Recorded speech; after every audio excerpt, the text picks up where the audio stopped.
Oh my gosh, I was muted this whole time? Well, thank you for telling me. Oh my gosh, okay. You guys are too much. Thanks for telling me. So, let me rewind that back now. Okay. I first apologized about the last minute cancellation of our interview that we were supposed to do at 9 o'clock. That was not my fault. Our guest had something that came up or came out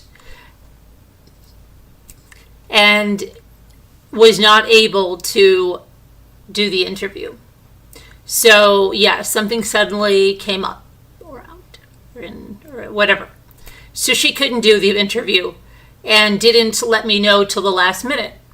So I'm sorry about that. I hate to do that to anybody, but there was nothing that could be done. So I'll let you know about rescheduling that. And in the meantime, tomorrow we have another interview. It's at 9 o'clock. It's with an author, and that's going to be a really good interview. And then next week on, I believe it's Monday afternoon, the 23rd, we have an expert on ADHD coming on. So that's going to be good. And that'll be in the afternoon. That will be 2 p.m. So that's what we have on that. Now, oh my gosh, I already gave like the recap of the 3 stories we had. I can't even believe this, but let's do it again. Sean Diddy Combs. Hold on 1 minute. Let me just make sure I'm on YouTube, because anytime you think, where are all our moderators? Hey, you guys, I had somebody in TikTok told me, White Angel. You guys, I was in TikTok and nobody was over there telling me. Okay, hi Ruth Ann. Oh my goodness, you guys, you let me go for so long. So anyway, let me go back to it. Sean Diddy Combs was arrested in Midtown Manhattan tonight. Held a scooter. They were supposed to arrest him tomorrow, but the feds moved in somehow. Maybe if somebody read lips, they knew what I said. I'm on YouTube now, I know, White Angel, but I was on TikTok and it took forever for somebody to just clue me in that I was muted, but that's okay. That's my fault. All right. So anyway, Sean Diddy Combs was arrested in Midtown Manhattan in a hotel 2 nights. The feds moved in a day early. The arrest warrant is sealed, and it is supposed to be unsealed tomorrow. Hi, Ruth Ann. And so by tomorrow, we should know what the charges are, right? Why he was arrested. That's Sean Diddy Combs. We're going to talk about that. We're going to talk about Donna Adelson. Donna Adelson, her trial is starting tomorrow. They are going to jury selection tomorrow. It hasn't been a long time coming, but it's been a long time coming. Do you know what I mean? It hasn't been a long time from her arrest to this, but it's been a long time from Dan Markel's assassination to this, right? Okay. And I know a lot of people are still waiting for Wendy to be arrested, and that don't count that out yet. Okay. Even though Scooter thinks that she was just happenstance to be going out of her way right after Dan was assassinated, she just happened to be going completely out of her way to go past Dan's house that day. But anyway, yeah, Scooter's always believing stuff like that. Okay, anyway, you're psyched about that trial? Me too. We are going to be following it. Oh, Snow Remover, why do you bring the bad tidings? Snow Remover says it might be delayed. There's a new motion today. Well, I checked it, I don't know, a few hours ago, and I didn't see anything about that. I saw that it was on top, but we're gonna look it all up. This is just We're going to go into it. Anyway, third, Gypsy Rose's baby bump has made an appearance. Now, I think she listens to everything that's said about her, and the whole buzz around that comedian that she posed with, who then took the picture down, she not having a bump then appearing there, and then in that black dress she wore on a date night or something with Ken. And I'm sorry. Gypsy, you are living at Ken's. You are spending way more than 2 days at Ken's. So if you expect anybody to believe that you're not, that's crazy. And that's my opinion, Gypsy. I think you are spending way more than 2 days at Ken's. I think you're at Ken's full time. That's what I think. But anyway, hi, Honey Fleur. So her bump appeared again today by the pool. How the pretty girls, this is how the pretty girls walk. And the pretty girls walk like this. Okay. And the bump appeared. And it was obvious that the only reason that Gypsy Rose made that was to say, ha, ha, ha, here's my bump. Here, now you see it, now you don't, right? That's how her bump has been. It's now you see it, now you don't, now you see it, now you don't, now you see it, now you don't. And today we're seeing it, okay? Do I believe she's pregnant? The only reason I believe Gypsy is pregnant is because of the ultrasound that she had done by that business, because that's a reputable business. I would not believe that they would ever put their business on the line and do something that would lie about a pregnancy. So I believe she is pregnant. Do I understand why this bump is coming and going? No, I don't.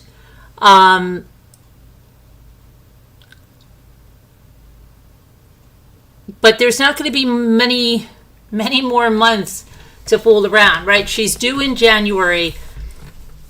The baby's going to start moving soon, where it's like you'll be able to see it moving. And I guarantee you she will be filming that if that's happening, because Gypsy Rose has not kept anything private. She has put everything out there, even though she says she is not going to exploit this baby and she is not going to show this baby after the birth. Like she actually said the birth, and that I believe is because she is going to sell the baby's pictures. And if she could have the birth videotaped, which a lot of hospitals will not let you do due to malpractice and stuff like that, but if she could have someone there filming and being paid for that, she would. So, and do I think she's going to end there? No, she won't end there. I mean, come on. If there's money in it, she's going to do it, in my opinion. But she doesn't have much time she can fool around.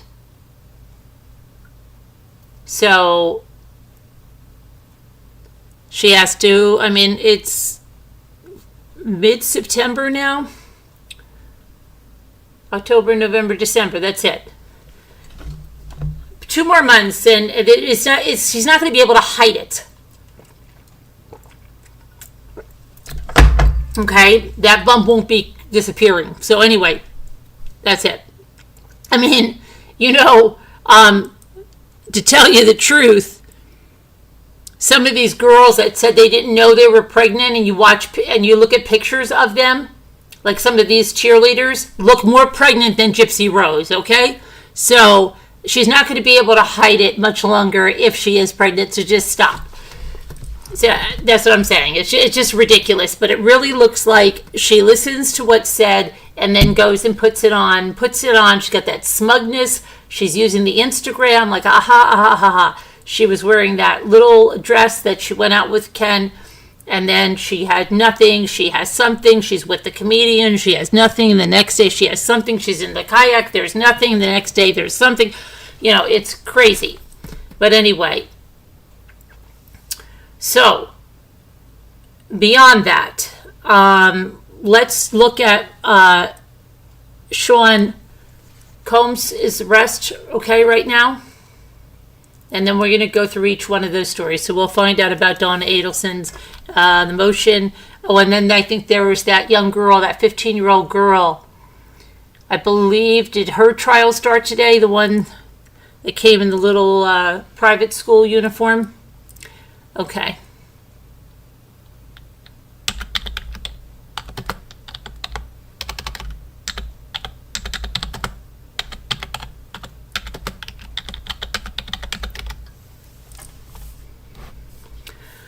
Alrighty.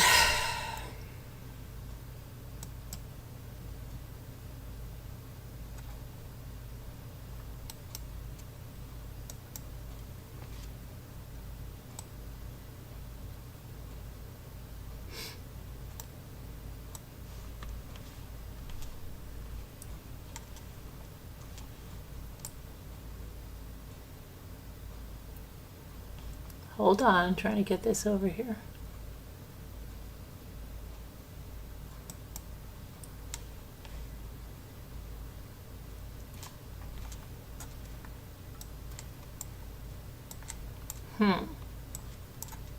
Get over there. Get over there. Get over there. All right.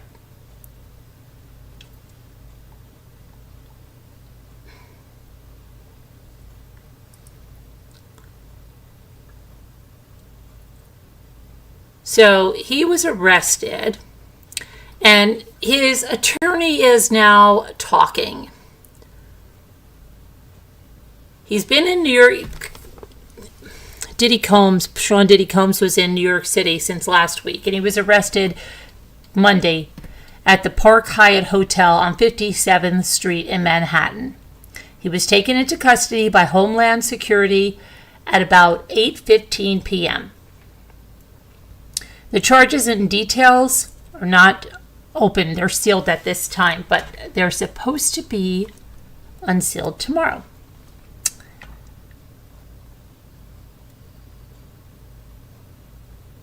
So his attorney, Mark Agnifilo, I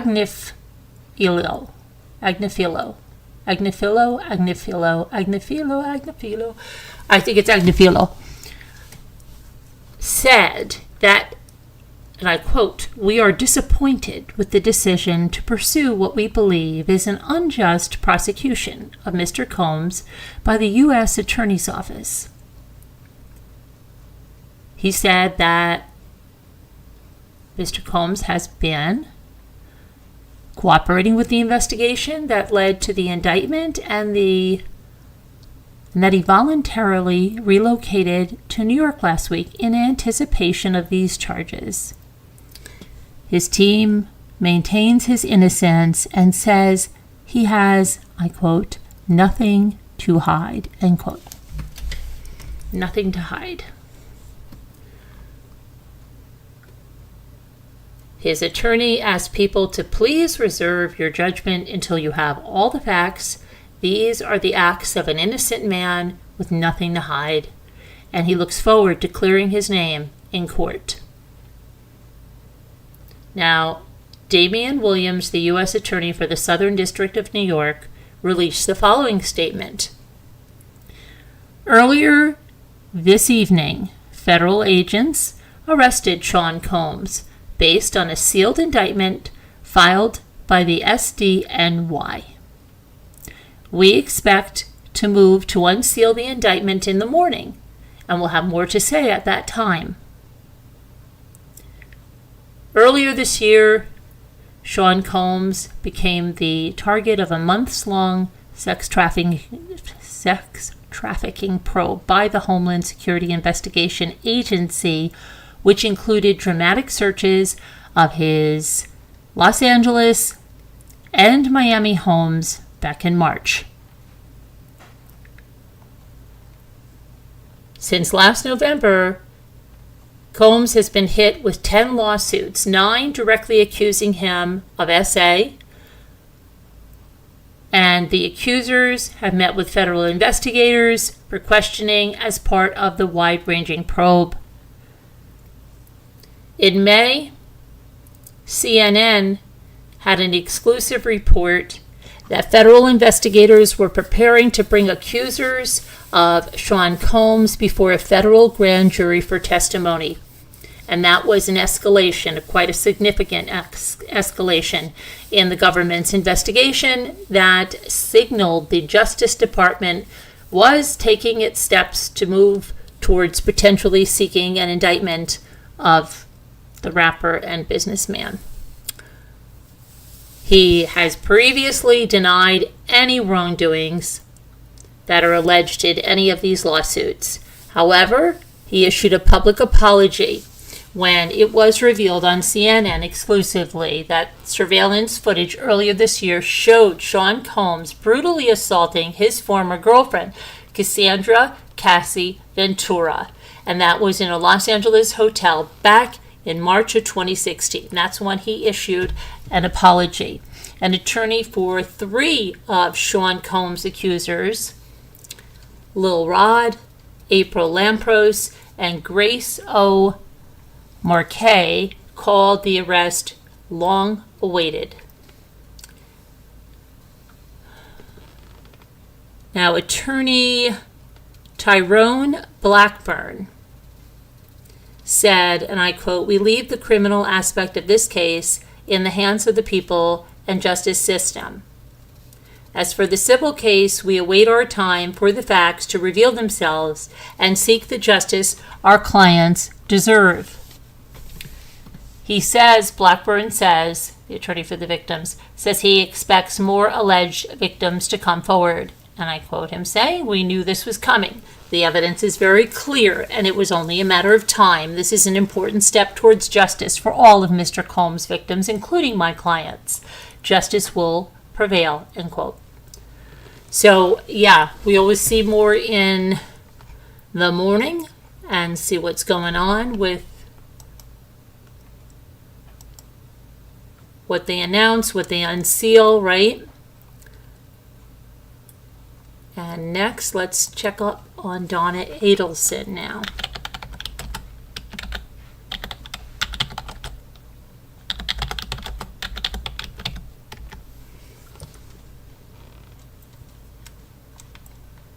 Okay.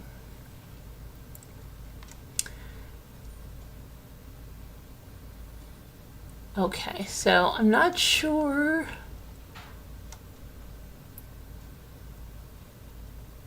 It's so possible there's snow remover. I don't know where you saw what you saw, because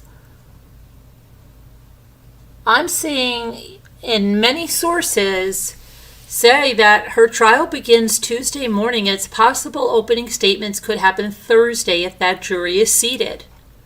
So I don't know where you're seeing a delay, because I'm not.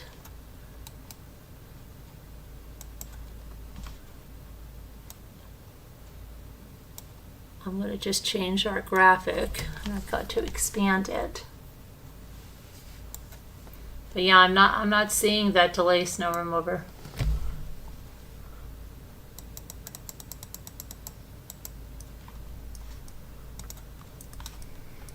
Okay.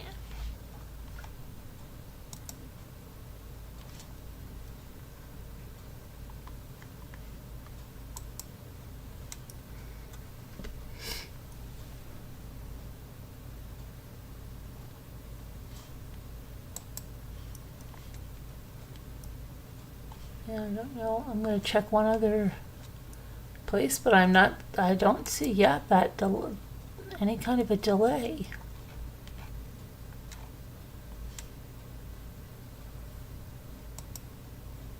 They're saying they believe the opening statements could happen by Thursday.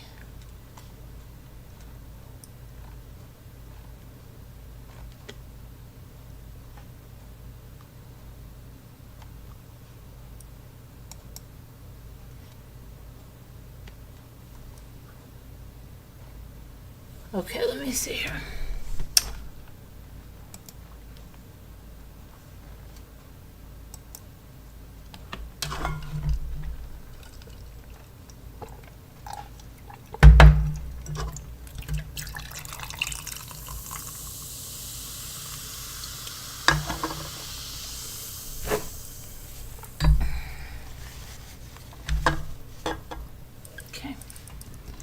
I'm checking. Hold on here a minute.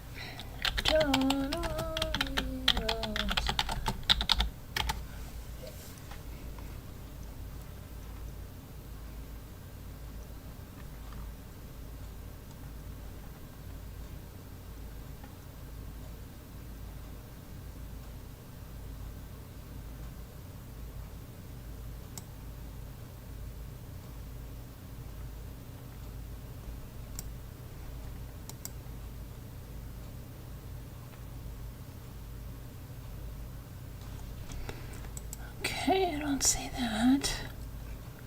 You go to something here. Do, do, do.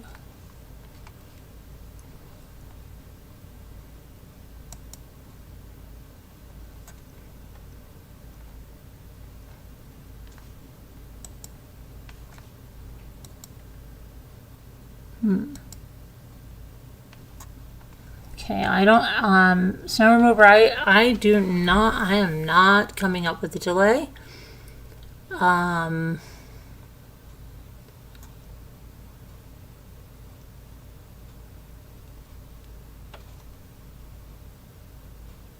judge denied the motion to toss the case out. That was September 6th. I'm not sure what you're looking at.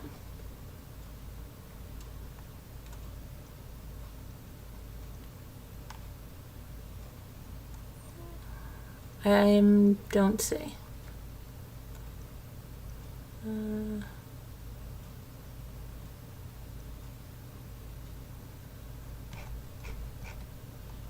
Yeah, I'm not seeing that. Let me try something else here.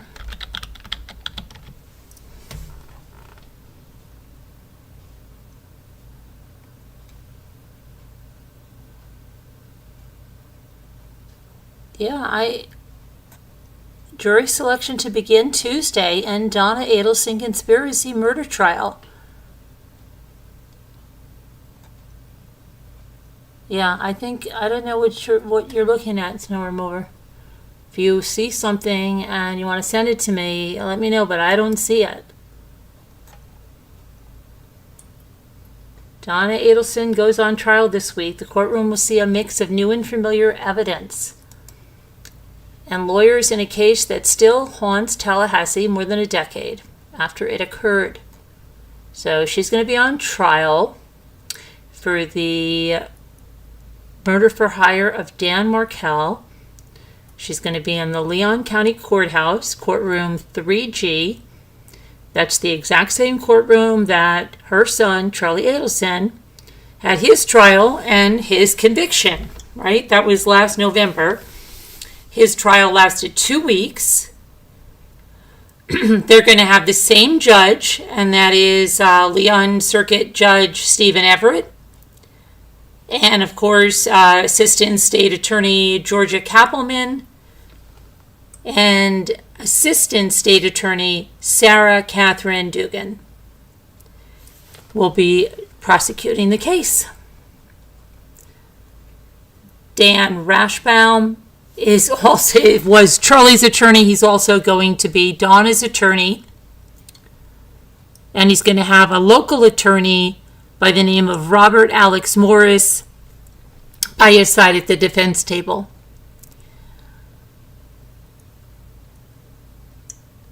Let's see. All three of Donna Adelson's children may take the stand, including Charlie, Wendy, and Robert, the physician who's in New York, who's estranged from the family. We're going to see a lot of evidence we're very familiar with about the bump. Okay, and we're not talking about Gypsy Rose's bump. We're talking about the bump where an FBI agent that was pretending to be someone blackmailing the Adelsons bumped into Donna Adelson outside of her condo in Miami. And they recorded a conversation, one that she started to talk in code about to Charlie, and in emails and texts and the wiretap, right? Okay, So we're going to hear,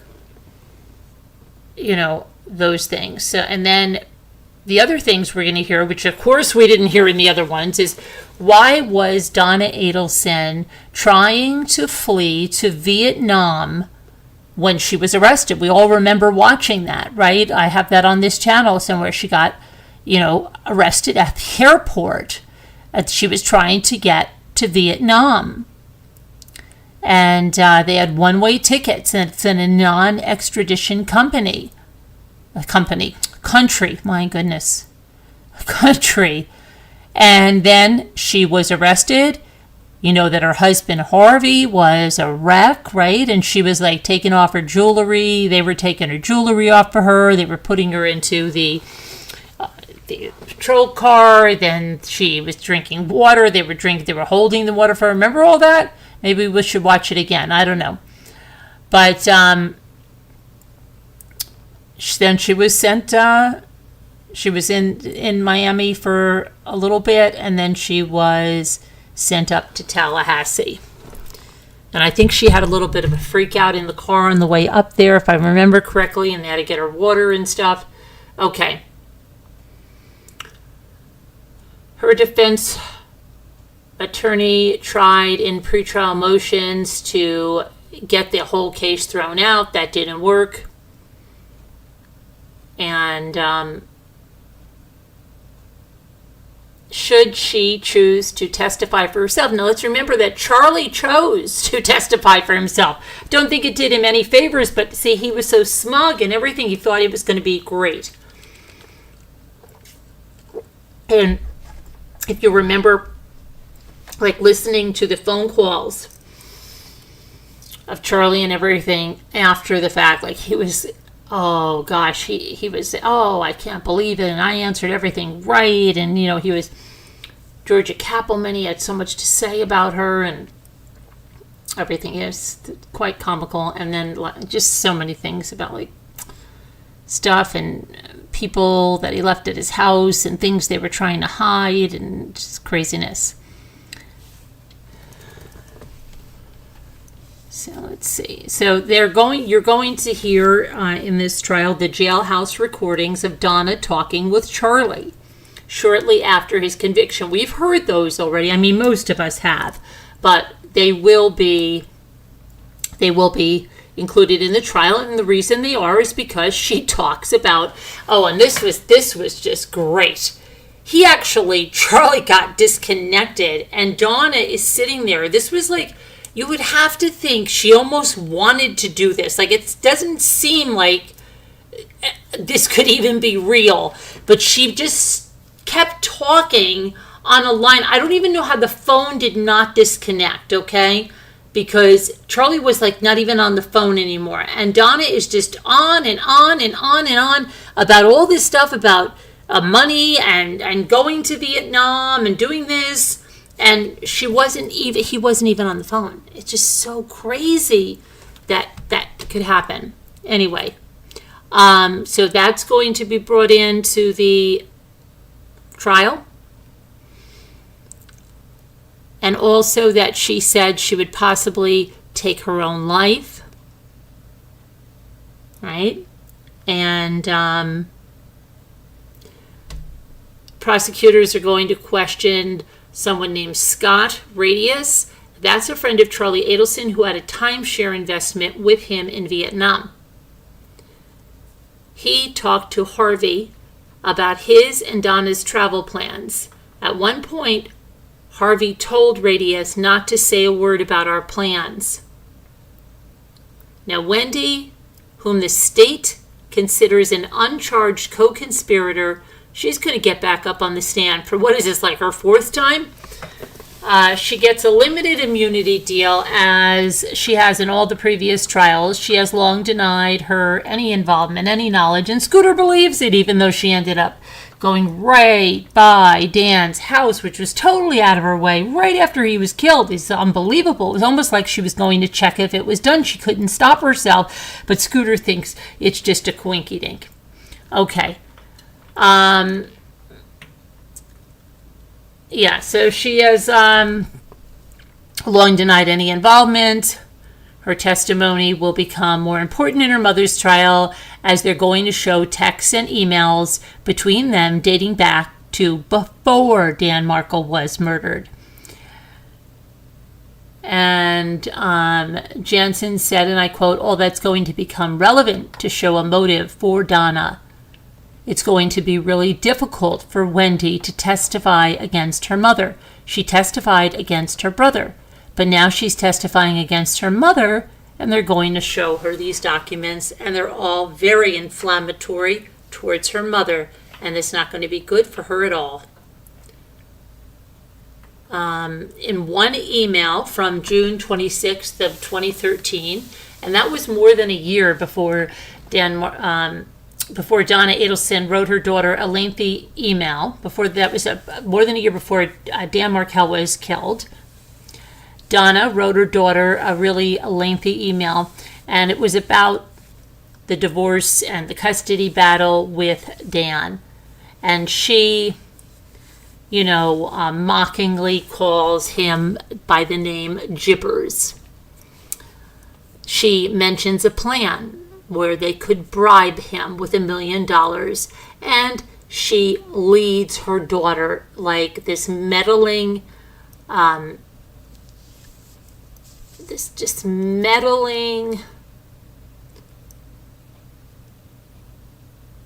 meddling mother, coaching the daughter on what to do, how to do it, what to say, and she tells her to do such inflammatory things regarding the children, and it mocks the religion Dan Markel has his children practicing, which is Judaism, and she tells Wendy to tell him she is going to convert the children to Catholicism, just to infuriate him. And she actually said, now these are Donna's words that I'm going to read you now, and I quote, "If you dressed your kids up in Hitler Youth uniforms and brought them down here, I could care less if it was an act of defiance and would show Gypsy that he's not in control. If your children are baptized, it doesn't make them Christian, it's an act." End quote.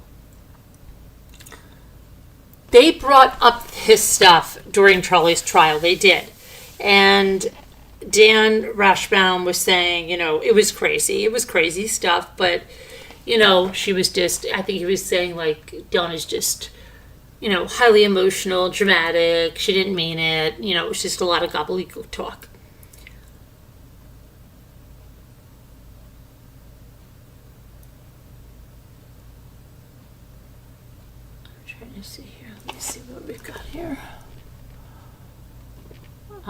Oldest brother, Robert Adelson. He has been listed before as a state witness, but he will likely be called to testify in his mother's trial. The defense filed a motion under seal, likely seeking to limit or preclude his testimony, and the matter was apparently dealt with during a closed-door hearing in the judge's chambers. Charlie Adelson is expected to take the stand. He did, again, like I said, testified in his own defense. He was transported from a South Dakota prison. Because, Charlie was moved to South Dakota. Oh my gosh. Where he's being held for security reasons, okay? He was booked into the Leon County Detention Facility, and he can end up testifying for the defense. Rivera and Luis Rivera, Katie Magbanua arrived at the county jail earlier this month ahead of their testimony for the state. And the reason that it's speculated they might call Charlie to the stand maybe is to see if he can get out the double extortion theory without his mother having to testify. But she's going to have to explain that flight. Charlie cannot explain it. He was already incarcerated at that time, right? The other key witnesses are Sanford, and we've seen him before. He's the FBI agent who arrested Donna Adelson. Another retired FBI agent who posed as a Latin King gang buddy during the bump. The agent handed her a newspaper article with $5,000 written on it and a number to call.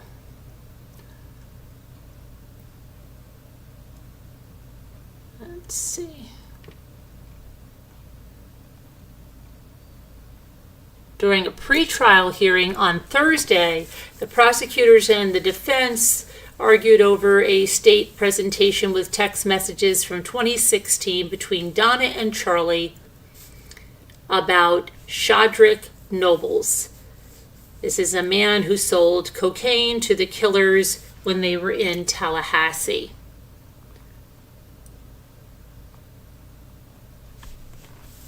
Let's see. So Dugan said that Charlie Adelson alerted his mother to an article that was running in the Tallahassee Democrat about Nobles in August of 2016 after the two were supposedly blackmailed, and celebrated his involvement in the case. Now, a text of Charlie's read, and I quote, "Maybe those guys were just up in Tallahassee buying drugs, just in the wrong place at the wrong time. Maybe the coke dealer did it because Danny didn't pay for his drugs." The defense, Dugan told Everett, is that they were extorted, and this message pushes back on that. Jury selection begins Tuesday morning. It's possible opening statements could begin as early as Thursday. I don't know what just happened here. Okay. If a jury is seated by then. The first witnesses are not expected to testify until Friday morning at the earliest. We don't know again whether Donna is going to take the stand. I don't think she will. But I guess it's going to depend on a lot of things.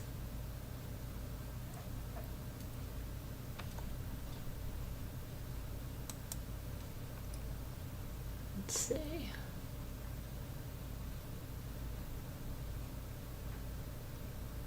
So we'll keep watching and keep tabs on that. Now, let me go back to YouTube for a second just to see. And people are like, "You're muted. You're still muted." No, that would be terrible. That would be terrible if I was muted. Okay, so here, I'm back. Okay. Scooter says, "I know." Welcome in, Kevin says.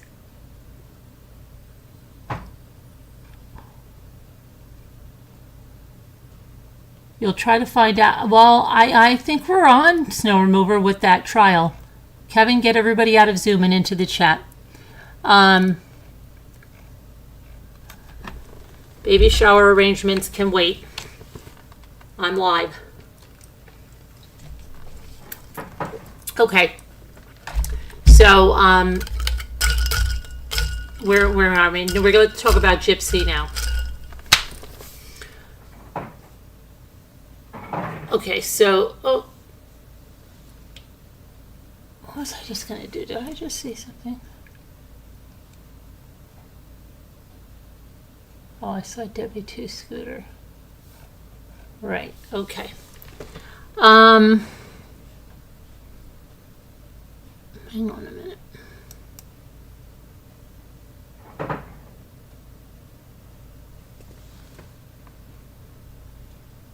So, Gypsy's baby bump. Let me just get something over here.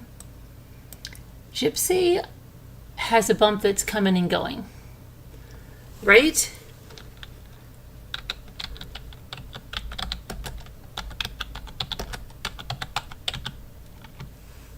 Gypsy's baby bump is good. Gypsy's baby bump is it's a wild card. We don't know what is going on with Gypsy's baby bump. But she was wearing a one-piece black bathing suit at a pool that looked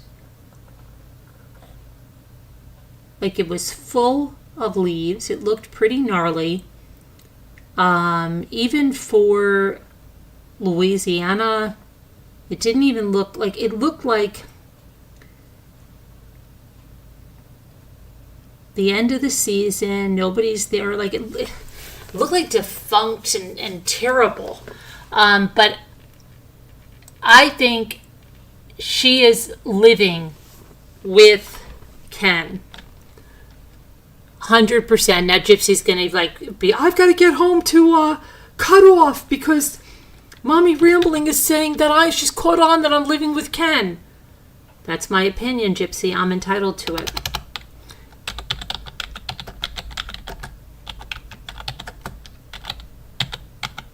Okay, so let's see.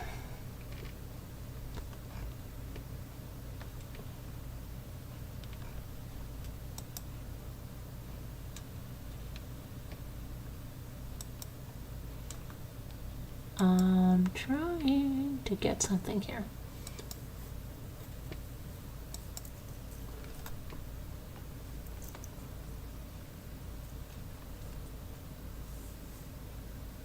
Christy, A Heart Made Wise, Debbie D.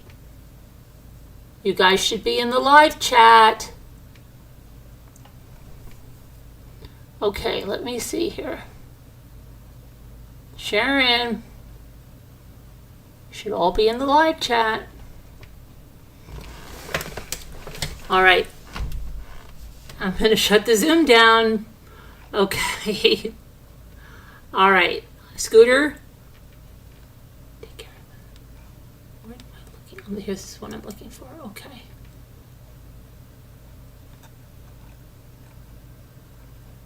Okay, and then here we go.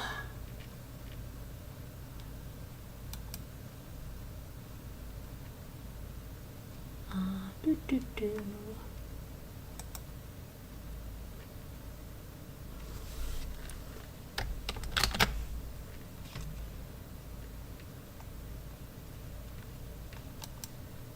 my goodness, hold on a minute, I'm trying to get this picture and it's just being a jerk. It's just being a jerk.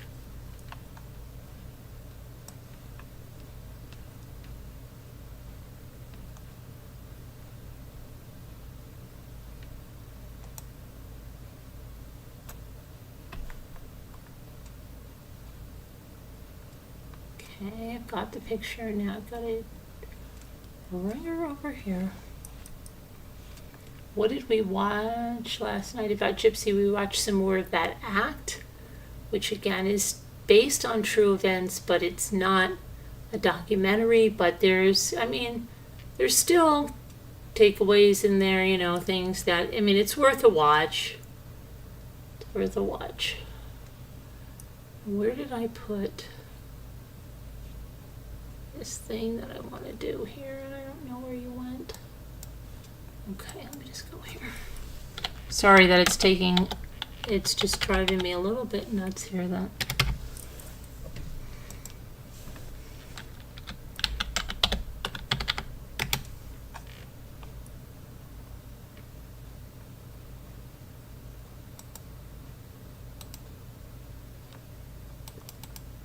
Okay.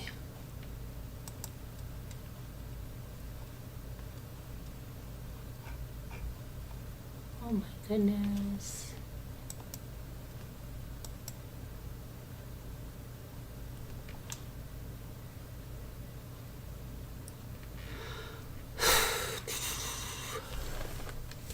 Something really special I want to do on Thursday, and I hope that it works out.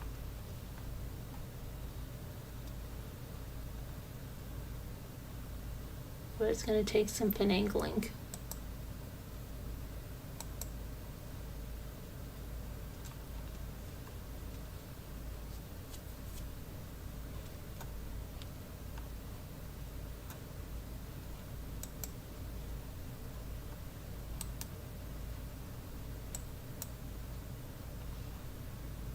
Okay. Now I'm going to get the picture up there, right?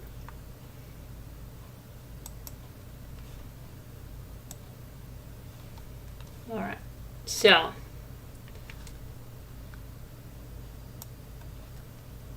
it's funny because it's like coming from like up here, which usually doesn't happen that way, but and it's so funny. The night before, she's wearing the thing with the big slits on the side, right? And the last time she was wearing a bathing suit, it had huge slits over here. And now she's got on like this really, really very, it almost looks like the old-fashioned bathing suits with the leg in it like that. I mean, like it's like got a boy short leg, and that's just bizarre, right? You go from one extreme to the other with her. It's like, I don't know, bipolar selection of clothing or something. I don't know what the heck she's doing. But yeah, so the bump is there, bump's not there. Bump's there, bump's not there. Bump's making an appearance, bump's not.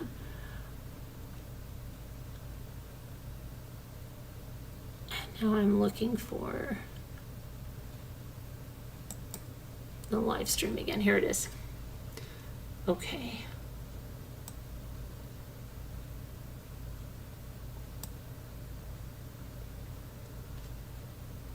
All right, so there's a heart made of lies. Hello.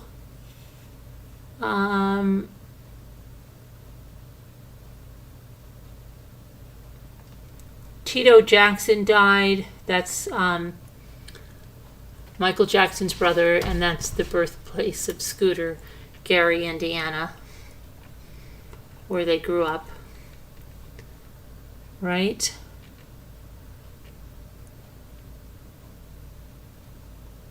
So, I mean, hi Ruth Ann.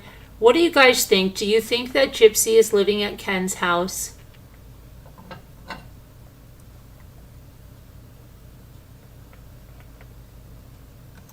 Is Gypsy living at Ken's?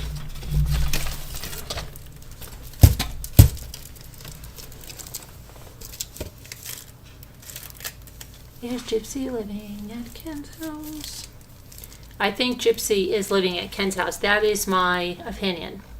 I think she's way, way over the 2 days. You didn't know he died?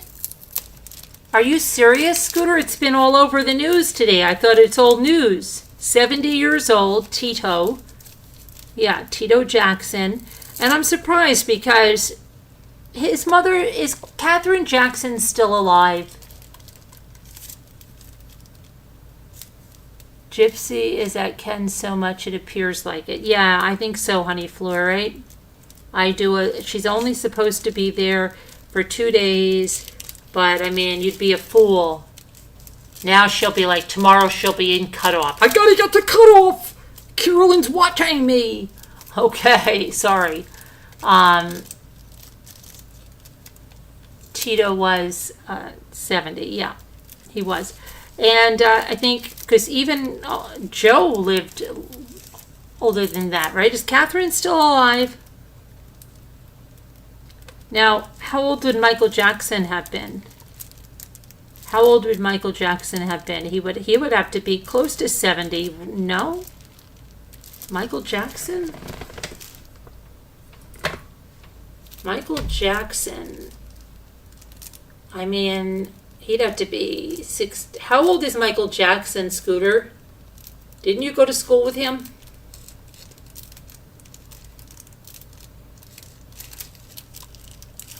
Catherine Jackson. Catherine Jackson is alive. She's in her 90s. Yeah, and when did Joe Jackson die? He lived a long time, didn't he, Kevin? So that's relatively a young age for Tito to die, right? 70 years old.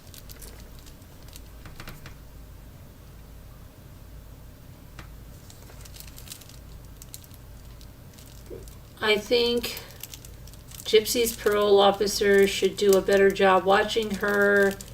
they seem negligent to me. Maybe they just don't even want to be bothered, you know what I mean? I think people are, Michael Jackson, you think he would have just turned 66.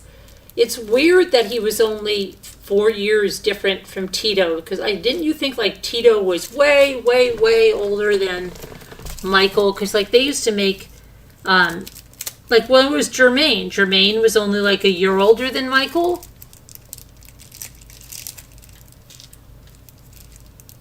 Because remember, they used to always make like jokes of, oh, Jackson, which one will be Tito or something.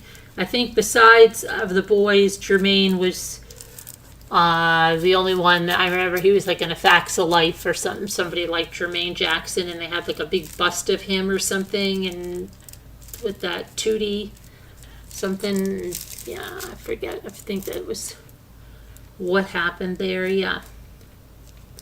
So the Gyps, you were born in the same hospital. I know, and you were like, you almost went to school with him, right?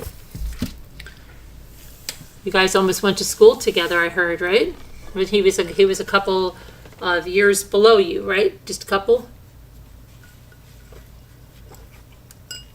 I think you went. Didn't you go? I think. What was the story you told me, Scooter? You went with them, and then I think it's Jermaine that you're the same age as, and you guys were in a school play together. You sang a song together, and you just wish somebody would have videotaped it because you were singing with Jermaine. That was something that you told me about. Okay. Back in Gary, Indiana. Scooter was going to school with the Jacksons. Scooter, you don't have to be so modest about it. Don't worry about it. It's okay. It's all right. Nobody's going to swarm you. Yeah, I remember about the school play with you singing with Jermaine.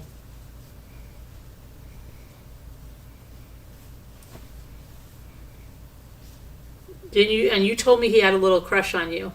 You said that. But anyway, Gypsy. Let's get back to Gypsy. Forget Jermaine and Scooter right now. Catherine Jackson is 94. Okay. But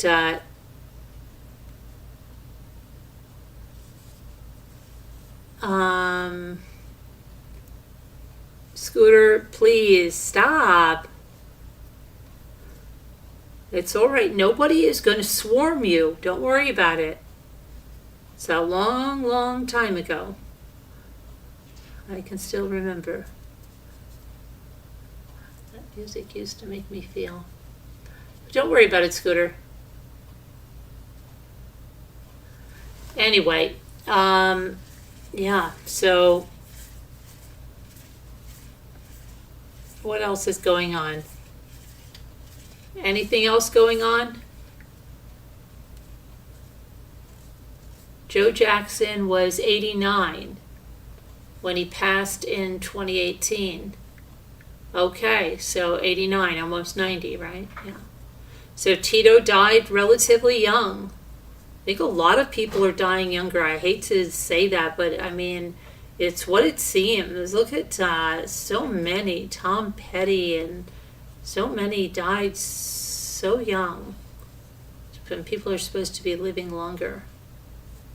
I don't know what's up with that.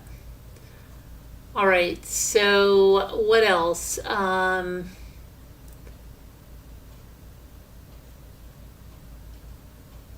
Scooter, is that trial with that girl, that 15-year-old girl, is that going on?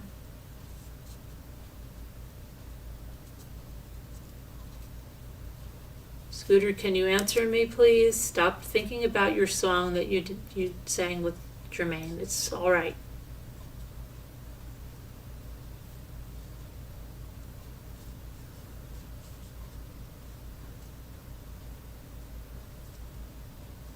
It's all right. Is that a trial on, Scooter? Oh, it started today? It started with testimony? Well, let's take a look at that. Was it testimony or was it jury selection today? I was going to look at it. I was so busy today. Got some things packed for shipping. Carol, you have something packed and rough. There's a box for your daughter. And little lady, your stuff was packed, but I have to rebox it. And we're not having luck finding a box good enough for it. So tomorrow I have to go on a mission. All right, let me look at the testimony of that girl. Well, let's take a look at that then, okay? Gypsy can go sit down by the leafy pool. Let's see.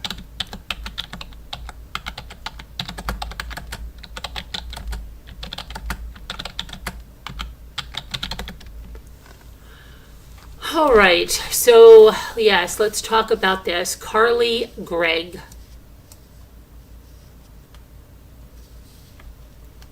State of Mississippi versus Carly Gregg. Carly was 14 years old in March when this happened. She fatally shot her mother and she injured her stepfather.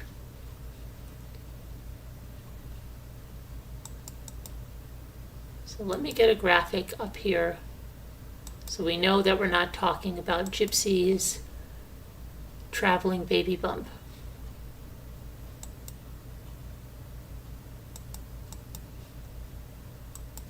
Okay. Picture. Hold on, please. Picture is doing a weird thing. Oh, that's funny that I just had a dream about somebody's birthday.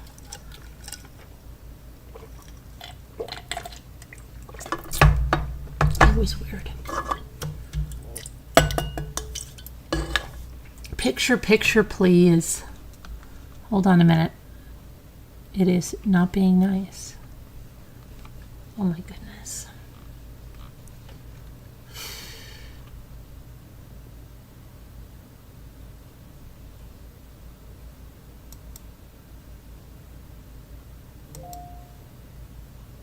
Oh, Scooter, there's something about these Lake Erie murders. I don't know if it was Netflix or something. Did you see that? The Lake Erie murders? And it's a true story. It's scary. All right. You had me go up there. Oh, hang on. I've got too many tabs open. I've got to shut some stuff down right over here.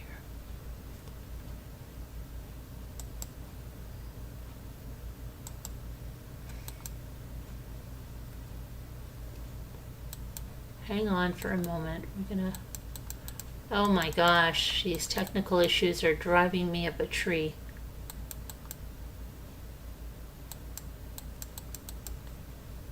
And I'm kind of tired tonight. I'm running around like a lunatic the last few days.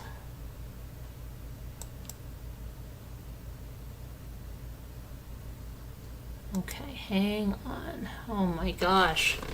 Every time I think we're getting there, we're not.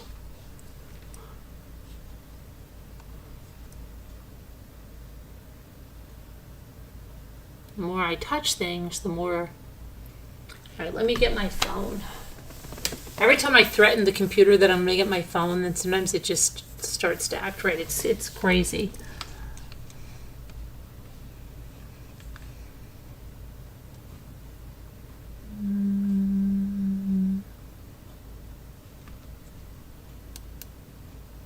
Let me shut down these. I'm going to shut this down first.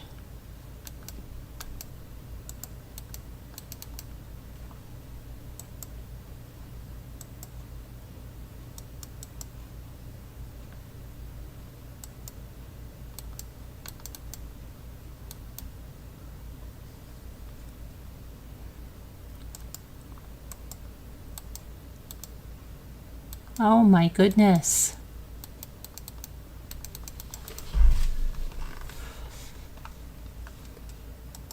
This is just such a nightmare here right now. I am really sorry about this. Okay.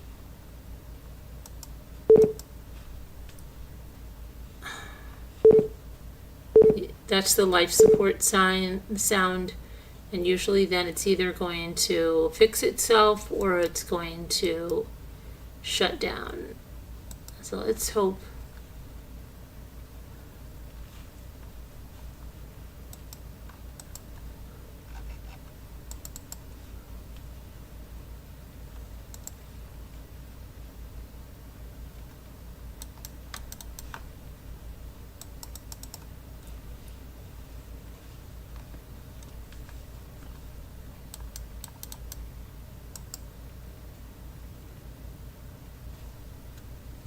Let's see now if this will.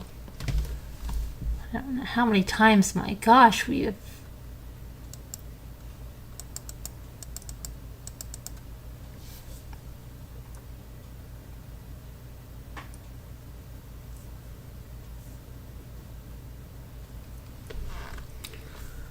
Okay. Now my eye is driving me crazy.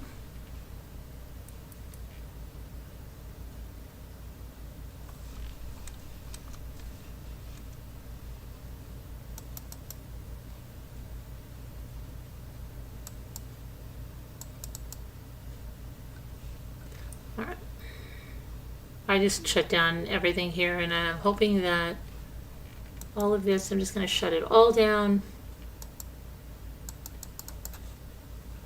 And we'll just go start from scratch.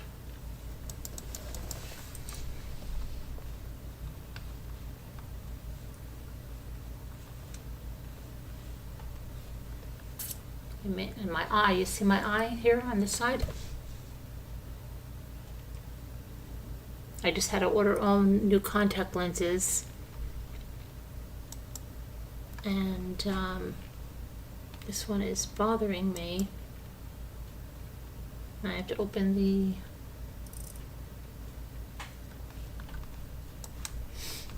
nope, we're not going to do that. We're just going to do right to Carly Gregg. I'm not even going to open YouTube. I don't even know the guys that even waited around for me.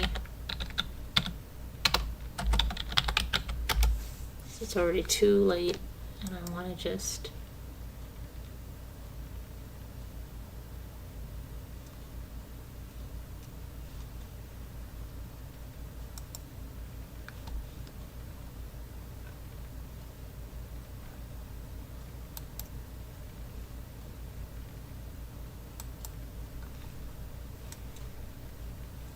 let me get an image of her up, okay? So that we know that this is who we're talking about, okay? All right.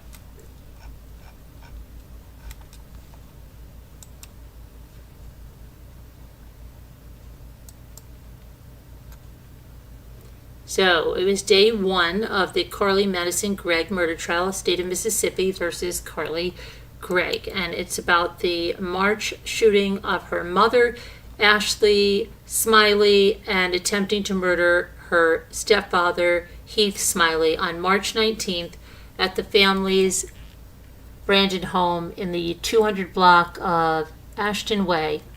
She was 14 years old at the time of the offense. Now, there was a 911 call from Heath Smiley the day of the shooting that they played in court, and it lasted about 6 minutes. On the call that was played inside the courtroom, Heath Smiley can be heard sounding hysterical and frantic, saying that Carly Gregg shot him and killed her mother. As the call played, Carly Gregg held her head down, she rubbed her nose, she let out whimpers, and her shoulders were shaking. Later on in the audio, Heath can be heard saying, "God, why?" As the call continued, he was heard on the recording letting out more cries, and he said he found Ashley's deceased body in Carly Gregg's room.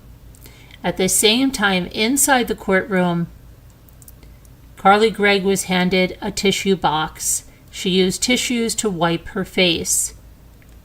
She appeared more emotional when prosecutors played the body cam footage of the first deputy who arrived on the scene on March 19th. The deputy was identified as Rankin County Patrol Deputy Hunter Lewis.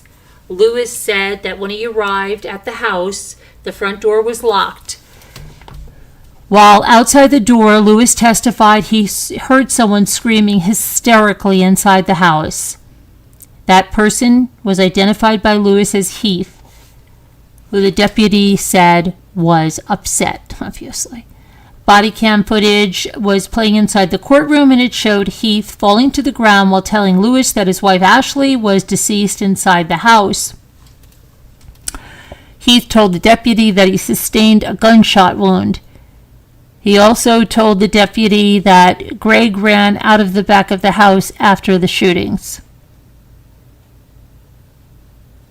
Body cam footage showed Lewis making his way through the house, where he found Ashley lying straight on her back in Carly Gregg's room with a bloody towel draped over her face.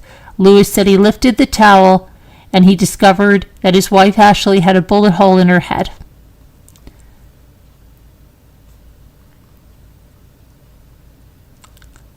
The jury members sat in their chairs as they watched the body cam footage. It played for 30 to 40 minutes after being cut off by the prosecutors. Now, they also had opening statements, and their opening statements, one of the state's prosecutors began painting a picture to the jury about Carly Gregg's secret life.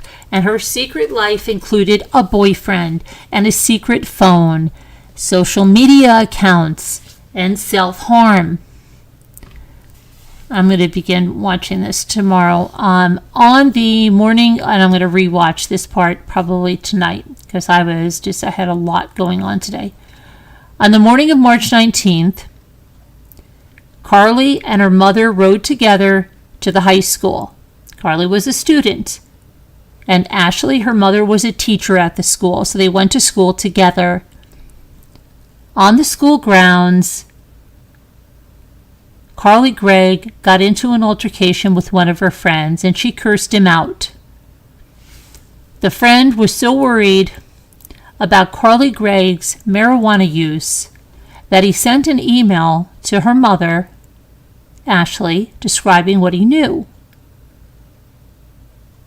The friend felt that her marijuana use was so bad that he had to intervene. At approximately 3:30 p.m., the mother and daughter get back in the car, and they go back to the house.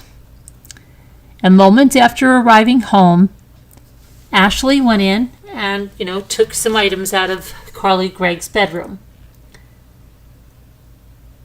They identified one of the items as 4 boxes that contained vape pens.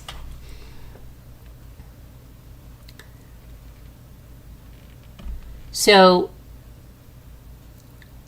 sometime after shooting her mother with a .357 Magnum that she concealed behind her back, one projectile was removed from Ashley's brain and another from Ashley's neck, which matched the ballistics from the weapon that Carly Gregg used. Carly Gregg's hands were also tested, and they came back positive for gunshot residue. Then Carly Gregg called a friend who came over. Carly allegedly asked the friend if they were squeamish about dead bodies before showing her friend her mother's deceased body. And she said, and I quote, "I put 3 in my mom, 3 more for my stepdad." That's a statement alleged that Carly Gregg made to that friend. Now, the defense attorney, Bridget Todd, disputed the claims made by the prosecutors in opening statements and said that Carly Gregg loved her mother and was a good student. Bridget Todd told the jurors that they will hear from the stepfather, Heath, who is expected to stand beside Carly Gregg. According to Bridget Todd, the stepfather believes that Carly Gregg didn't recognize him when he came home. Oh, really? Well, what about the mother? Is he kidding? Bridget Todd said that the stepfather believes the teen was terrified. Well, what does that explain with the mother? She told the jury that the evidence will show that Carly Gregg and her mother were worried that the teenager had the same mental illness that her father had. The defense attorney said while the events on March 19th were tragic, they were not intentional, and their plea is insanity. Now, if convicted, Carly Gregg faces a potential sentence of life in prison. She turned down a plea deal offer by prosecutors that would have sent her to prison for 40 years. The trial is set to resume tomorrow, 8:30 a.m. And, I'll be watching. So, I just don't understand what they're saying that she was mom. That doesn't make a bit of sense at all. Let me see here what.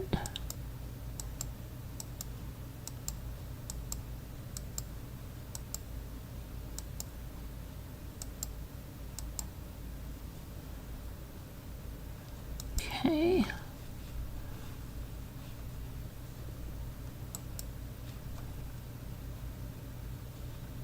Let me get the, see if I can get, hold on 1 minute.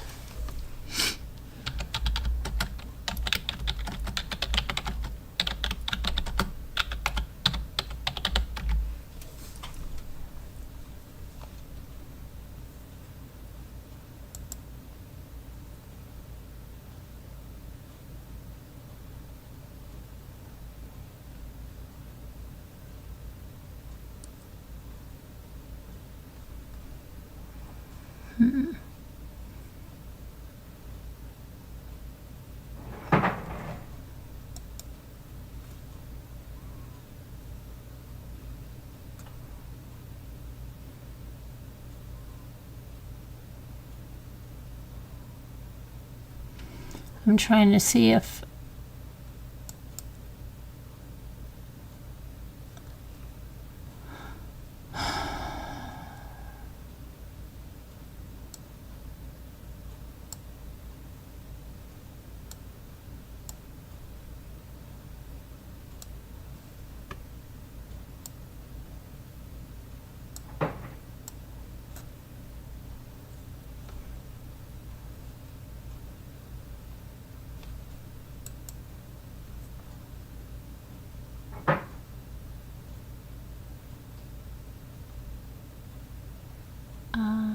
I'm trying to see if we can hear the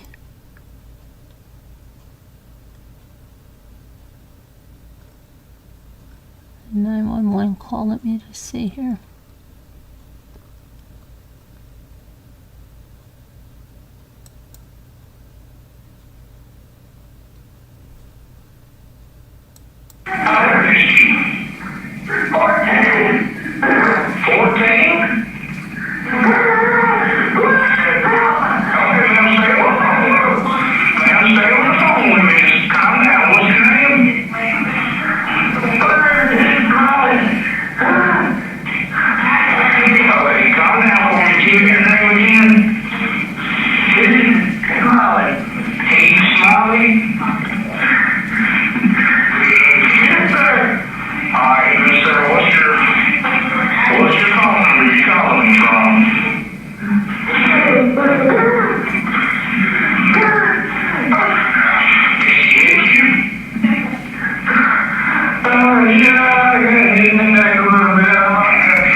very hard to hear. It says she ran over a fence. He said, I grabbed the gun from her and she ran off.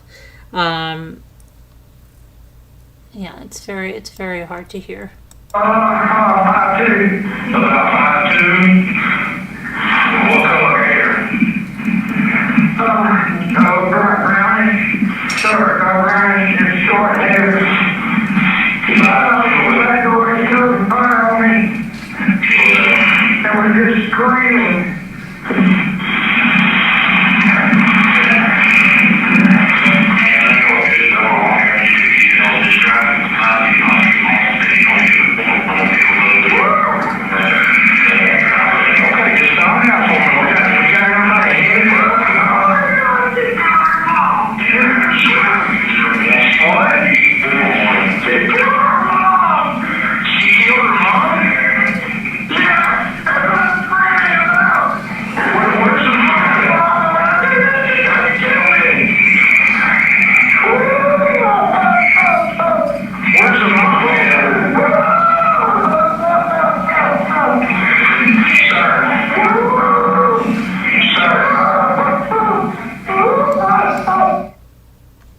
Okay, so yeah, very emotional. She's like shaking. I don't know if there were tears. I see something coming from her nose. I don't know. Stepfather standing by her. Interesting, right? And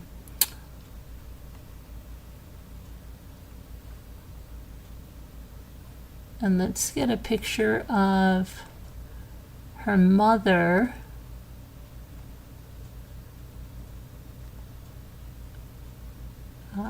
Bridget Todd said that Carly Gregg was suffering from undiagnosed mental illness and never had a desire to hurt her mother or her stepfather.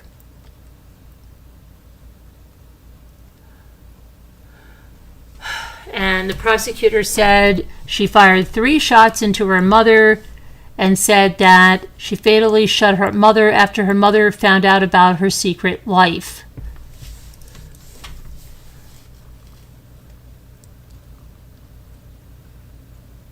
I can imagine what Scooter thinks about this. Scooter, what do you think about this? Well, I think I know what you think about this. And even though I didn't talk to you, I can just look at this and I can just already see that you think something. I think that you think something along the lines that you think of someone in England. I don't know. I just think that. Let me see if you do think that. Hi, Honey Fleur. What do you think, Scooter? About this, please. Was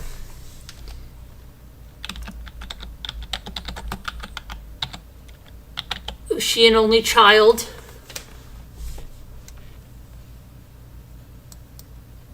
Let me see. This is her mother's obituary, okay? Ashley Nicole Smiley, 40, passed away Tuesday, March 19th at her home in Brandon. It said she loved to travel. She was born April 11th, 1983 in Stuart, Florida. Ashley was always a Floridian at heart. She loved to travel and especially enjoyed sharing Florida's beaches and Disney World with her family. She taught in the mathematics department at Northwest Rankin High School and was gifted in mathematics, technology, and the arts. She enjoyed reading and spending time with her family, be it lounging and playing video games or taking her golden retrievers, Wyatt and Finn, on long walks. Ashley was a wonderful wife, daughter, sister, teacher, and friend. But more than anything, Ashley was a devoted mother. She loved being a mother more than anything. Her strength and compassion throughout her life were and continue to be an inspiration to all who knew her. She is predeceased in death by her daughter Natalie Gregg. Okay, so I don't know how old her daughter Natalie was, but she lost a daughter. Grandparents Grover Hood. So this was her only surviving child. Willie Evelyn Hood, Sarah Breland, and Robert Breland Sr. So both sets of grandparents are still living, right? She's survived by her husband, Heath Smiley, daughter Carly Gregg, her parents, Robert and Vicki Breland Jr., and her sister, Amber James Floyd, and I guess her husband, James Floyd. Celebration of Life will be held Thursday, March 28th. Okay, so, now let's get a picture. Let's see.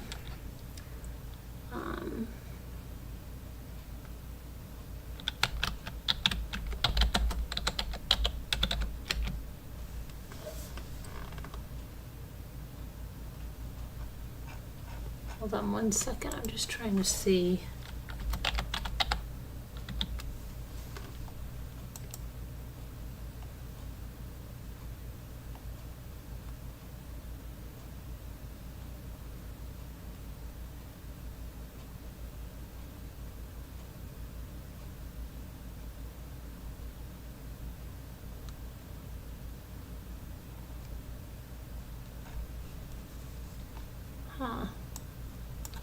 Let me see something here.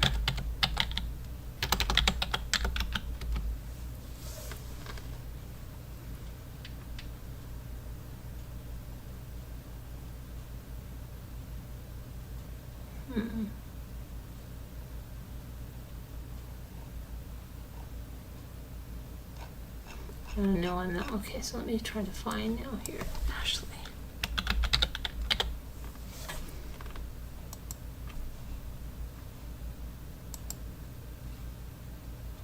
Okay, this was her mother, and her mother looks very much like a friend of mine. I mean, extremely much. It's crazy how much they look alike.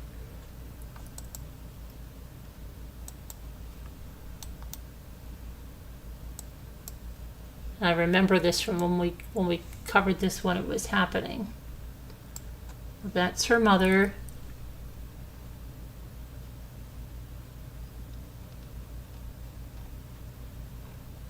Okay, so let's see what else is going on.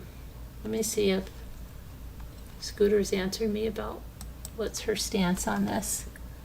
All this because I think Wendy is not guilty. No, what do you think about this, Scooter? What do you think? What do you think about this girl? Because I know you're watching this, you said, right? What do you think about this girl?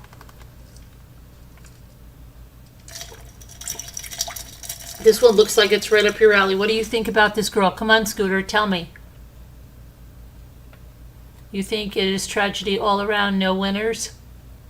But tell me what you think. Do you think that she didn't know what was going on?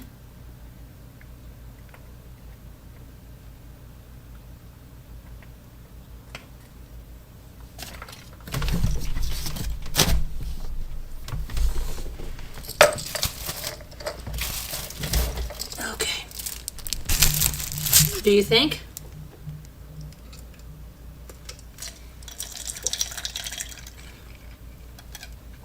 I did. You said tragedy all around, no winners, okay. But that's not what I asked you. Do you think she didn't know what she was doing? No, she knew what she was doing, in my opinion. Okay. So what do you think? Do you think she should go away? Do you what do you think, Scooter?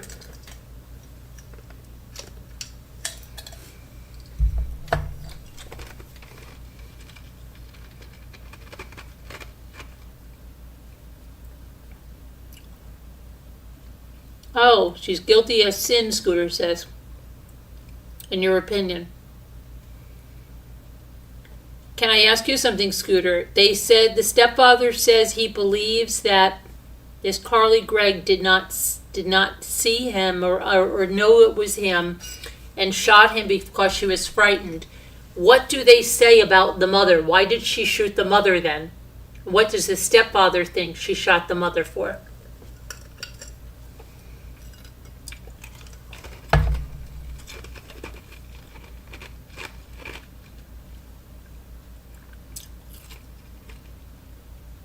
put her in prison. Is that what you say? Okay. Why did she shoot the mother's scooter? Tell me why the stepfather believes that he's standing by her. Why is the stepfather standing by her? Tell me why. Do you know what happened to the other sister scooter? How did Natalie die? When did Natalie die?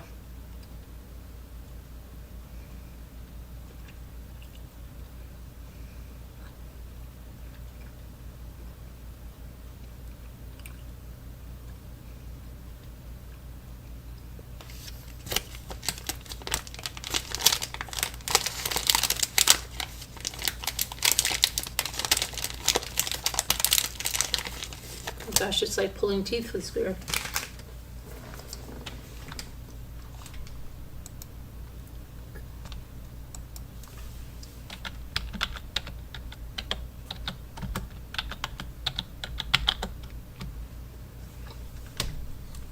Let me see something here.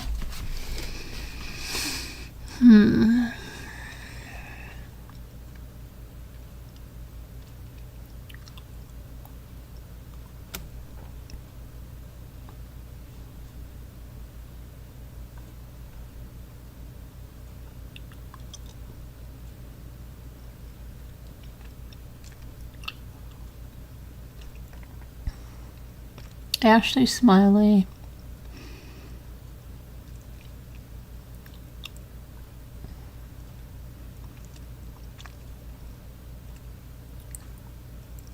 Listen to the court. Okay.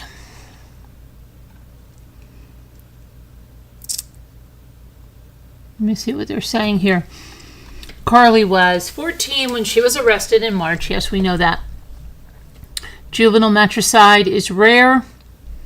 It's on the uptick in the United States. It is extremely rare for girls to engage in this behavior. Carly has a history of psychosis, and she has received psychiatric medication, which was changed a few days before the incident. Okay. But she showed her mother's dead body to a friend, and then, wait up, she had time to process that or feel remorse and still said, I have 3 bullets left for the stepfather, and then proceeded to shoot him? I don't know. That sounds what happened? I want to know what happened to the other sister. When did...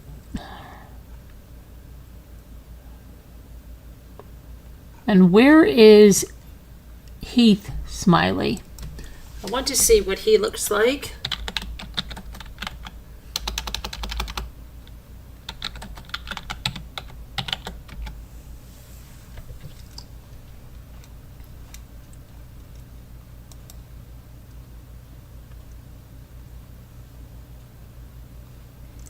Okay, so apparently this was the house that they were in.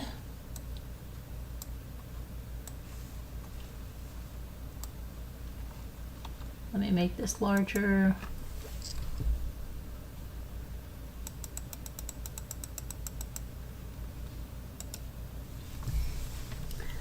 Okay, and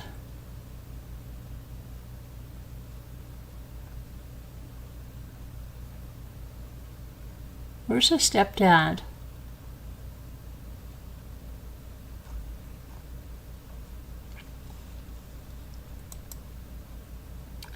I think this is the stepdad over here.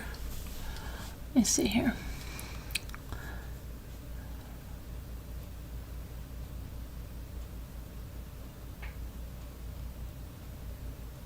So this is weird. This is a picture of Carly before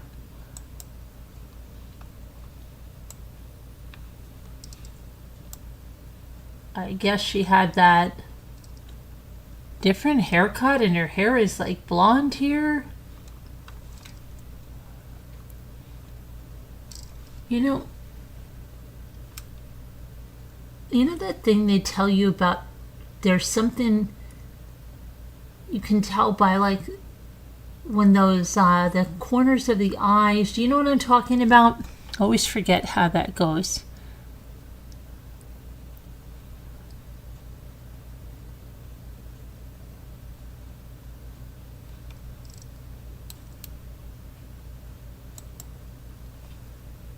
Before she had that look.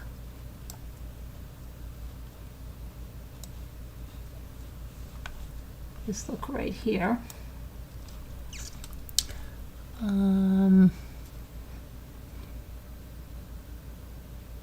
She jumped over a backyard fence, that's what he was saying on the 911 call, and ran away. She was caught by the police about a half an hour later after they hunted her in a helicopter.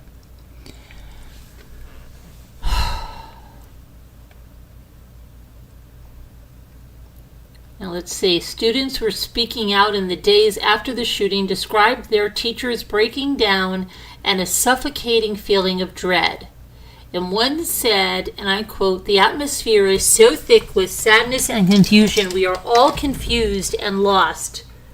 Another one said, and I quote, "The rest of my teachers are so down and the energy this school usually has is gone. I walk past the same teachers every day and even the principal and say hi. And today there was barely any glances." Another one said, "We have counselors and mental health specialists here, but this is not something I'd ever think would happen at my school." Another student say that, that Carly Gregg's negative attitude towards her mother was not reciprocated, and said, and I quote, "Anyone who had her class knows that she always talked so proudly of her daughter."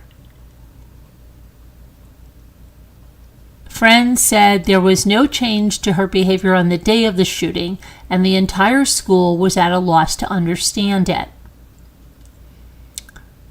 Another said, "I was friends with her last year and never saw any signs. It's just heartbreaking." Well, where's this friend that... Okay, so now let's see.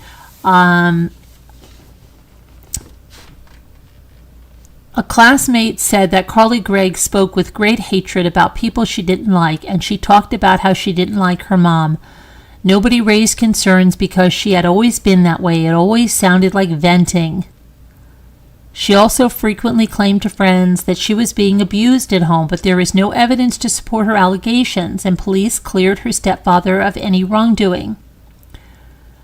Multiple classmates said that Carly Gregg was taking medication for borderline personality disorder, a mental illness that causes dramatic mood swings.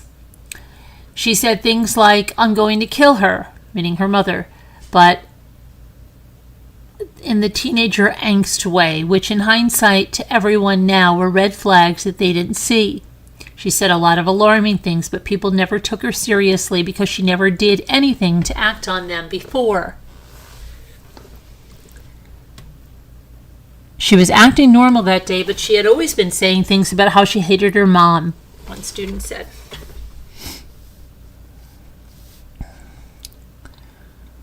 Another classmate said that Carly Gregg had death symbols stuck on her laptop. A third said, "I was friends with her last year, never saw any signs."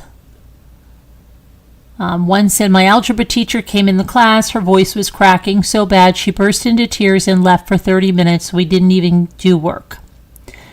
Everyone was so down and depressed. Our school was so vibrant and joyful. Then this happened, and it's just so gloomy now." Carly Gregg had a Tumblr account with no posts, but she wrote Cheez-Its and heinous war crimes as the About section. Police have not given any indication about a possible motive for the alleged murder. This is back then when it happened, okay, back in March.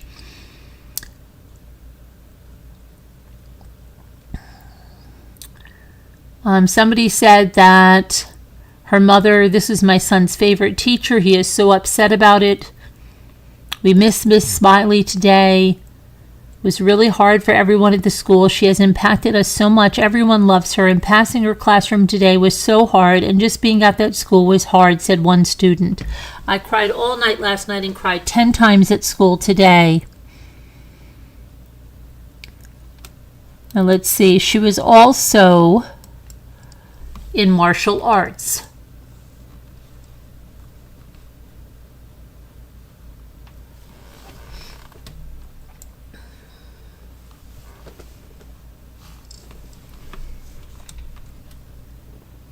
So she was receiving a martial arts award there.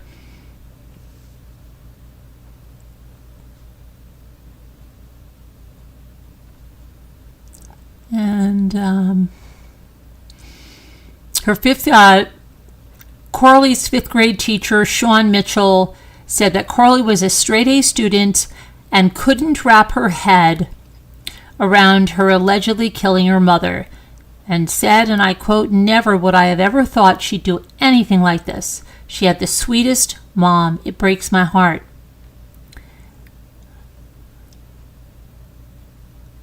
Okay, so let's see.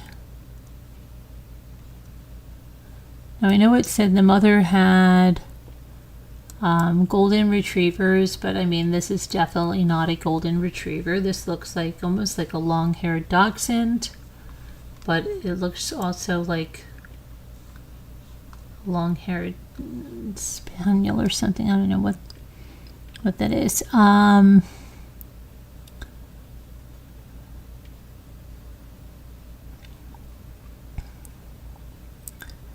Okay, but I'm not seeing. I'm trying to see about Heath Smiley, right? Like, what's he saying? Because there's another stepfather that's standing by somebody. I forget which. And it's something that happened recently, right?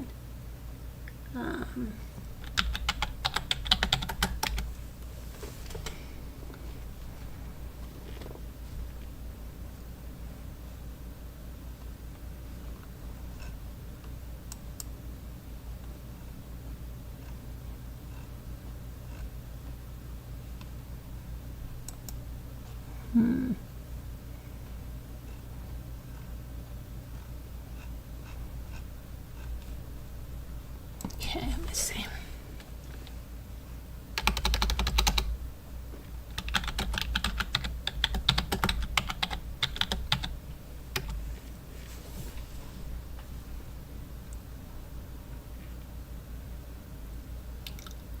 Okay.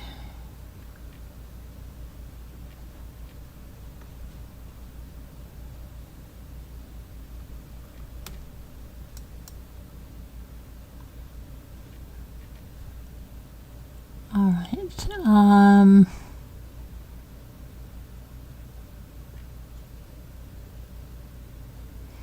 There's video footage of the deadly events that took place that afternoon. An exterior camera in the garage showed Carly Gregg and her mother arriving home at approximately 4 o'clock that afternoon. The camera and the interior camera in the kitchen showed Carly taking the dogs outside while Ashley went to her daughter's bedroom. There were no other cameras in the house. Ashley took some items out of Carly's room. As Carly came back inside and noticed her mother was in her bedroom. Investigators say that Carly went to her mother's bedroom and came out with her hands behind her back as she concealed an object and went to her bedroom where her mother was. You hear a gunshot, a scream, and then 2 more gunshots. Ashley was shot twice in the side of the face and once underneath her chin. The deputies recovered all 3 bullets. Camera footage shows Carly Gregg returning to the kitchen. She placed a heavy object on the counter, and she texted her stepfather, Heath, on Ashley's phone asking how long it would be until he got home. She took down the camera and placed it in the refrigerator. The garage camera showed stepfather arriving at home. You hear gunshots. and Carly left the house. Before Heath arrived, Carly texted a friend saying, "It's an emergency. I need you to come over." She played with her dogs and sang to them as she waited for her friend. The friend arrived at 4:50. The friend arrived in a car driven by the friend's father. Now that friend told investigators that Carly Gregg asked her if she had ever seen a dead body before. Her friend replied, no. And then Carly Gregg showed her dead mother in the bedroom and the gun she used to shoot her mother to the friend. And then she showed off her kill to the friend, if the friend is to be believed. The friend said that Carly Gregg said there was more for Heath, 2 for the head, 1 for the chest. And the courtroom became very silent as a chill spread across the room. The friend and her father went to the sheriff's office that evening and cooperated with an investigation. They testified that when a jail employee provided bond paperwork to Carly Gregg, the teenager said, "Oh, you can kill someone, pay a lot of money, and get out of jail?" The judge said Carly was charged with first-degree murder and attempted murder based on the testimony of the investigator. It's reasonable to believe a crime of first-degree murder and the crime of attempted murder has been committed, said the judge, as he found probable cause existed on both charges, thus binding her over to the grand jury. Now, Bridget Todd, Carly's attorney, asked the court to give her client an unsecured bond, saying that Carly Gregg was only 14 years old and had no criminal history, and that she was an exceptional student. Indeed, she was. Carly Gregg earned a 30 on the ACT when she was 13 years old and skipped 4th grade. She said the defendant was not a flight risk. She turned herself in by flagging down a patrol car and has not been in any trouble at the jail. The judge took it all in. Gregg's lawyer said the family supported reducing her bond, and the judge asked the family members present to raise their hands if they supported reducing her bond, and the picture that was posted it showed everybody raising their hands. They all wanted her bond reduced. Bridget Todd said that her client has mental issues and that Carly was switched from another medication to Lexapro the week before the murder. And the jail is not able to address her mental health needs. Her medication was changed twice while incarcerated after she reported that she heard voices. She could get the mental health care she needs while on house arrest. The prosecutor was having none of it and said, "You forfeit your right to schoolwork when you murder someone." The state offered to stipulate for a mental evaluation, but they did not agree to that. It's disingenuous to say she needs mental help and then refuse it. In rebuttal, Bridget Todd said that Dr. Mark Webb, a psychiatrist, will conduct a mental evaluation of Carly Gregg on April 22nd. The judge pondered the decision and reduced her $1 million bond. I do believe Miss Gregg does present a special danger to others. The heinous nature of the crime, the premeditation that seems to be involved is pronounced. It's severe. It concerns me, whether there's a mental component to it or not. But anyway, this particular fact and circumstances of this case do give me pause. The court said there was too much cause for concern and kept Carly Gregg's bond amount at $1 million. Okay,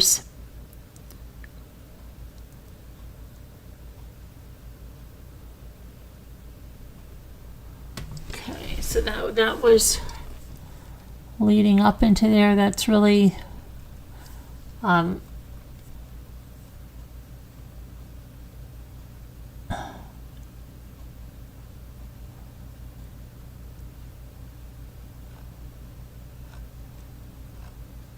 trying to see if anyone has said anything about.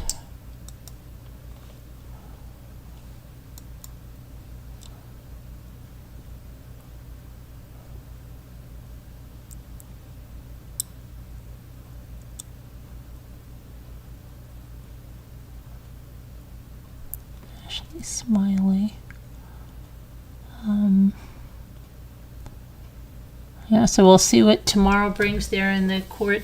If you guys are going to watch, then watch. Gypsy probably thinks that she could have given her pointers to get just a few years, Debbie. She looked pretty with the longer, lighter hair. High mystery. Does the stepdad get in trouble for... I don't know. That's interesting. Whose gun was it? Scooter, do you know that? That's a good question, mystery. Is that Midnight? Are you the one that keeps changing your name? Mystery. Does anyone know whose gun that was, Scooter, and why it was not secured, and how did she get that gun?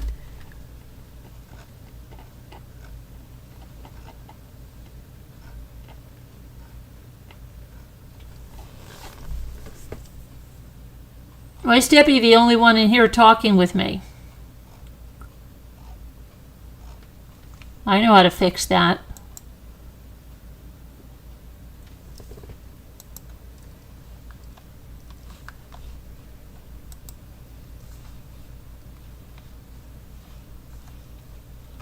Hold on a minute. Why is that not shutting down? I have to start a new Zoom up anyway. There we go. Hang on, I gotta start a new Zoom anyway. Might as well do it now.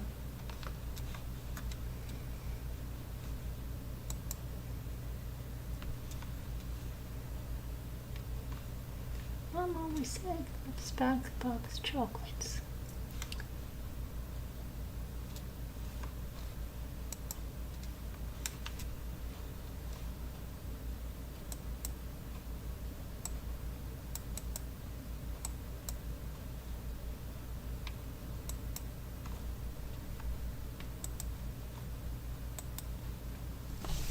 Okay.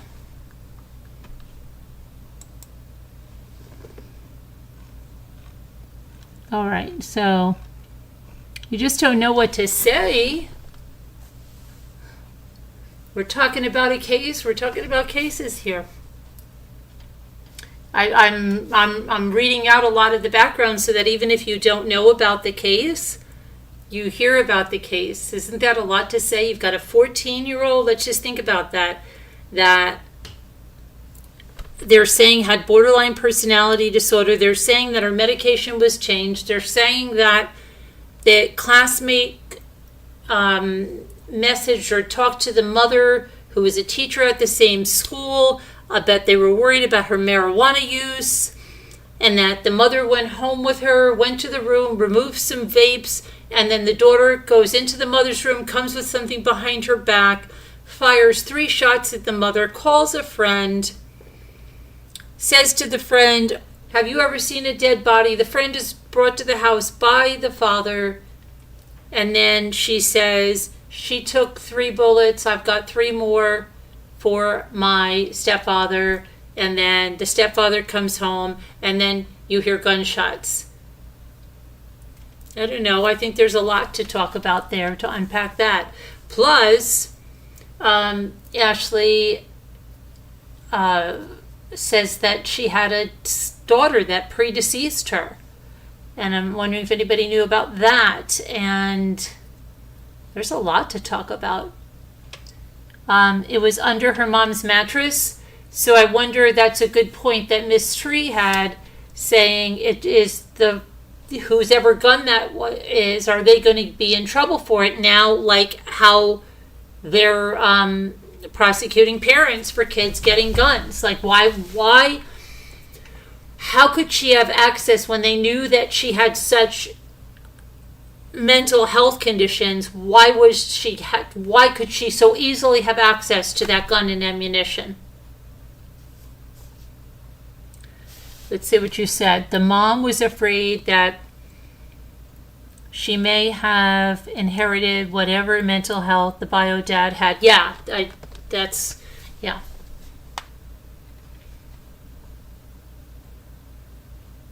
What is wrong with people? Oliver said. You're packing stuff. Oh, okay, Oliver. I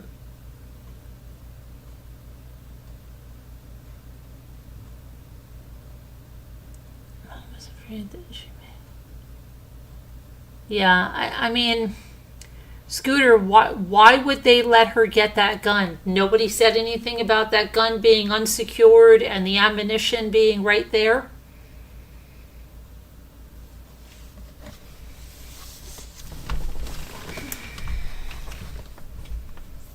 Where's Kevin Leonard? Kevin Leonard, where are you? You shouldn't have access to guns. Well, definitely not, especially with someone that has mental health conditions. Why is the stepfather standing by her, Scooter? Do you know anything more about that? Wasn't it also the same type of program or counselor? Wasn't she also in some form of... I don't know about that. I didn't hear that yet. I just know that she was getting medication and it was changed a few days before this. Margot says guns have to be locked up here. Oh, you're here making noodles. Okay. Then check your beans, Kevin. They probably have, but I missed some of it. Yeah, I don't know. I mean, I have a lot of questions. I have questions about what is the defense saying why she killed the mother. The stepfather is saying she didn't know it was me. She was scared. She knew it was him.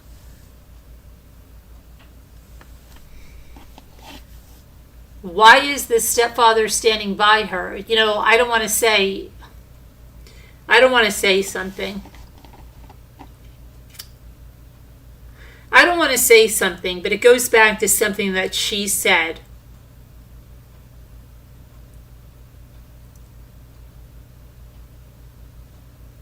It goes back to something that she said. Why is the stepfather standing by her?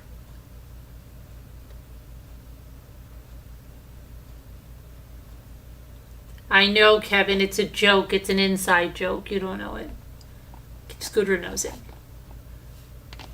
Is there any way to hear the call better? No, that's the audio. It's not good. It's not good audio.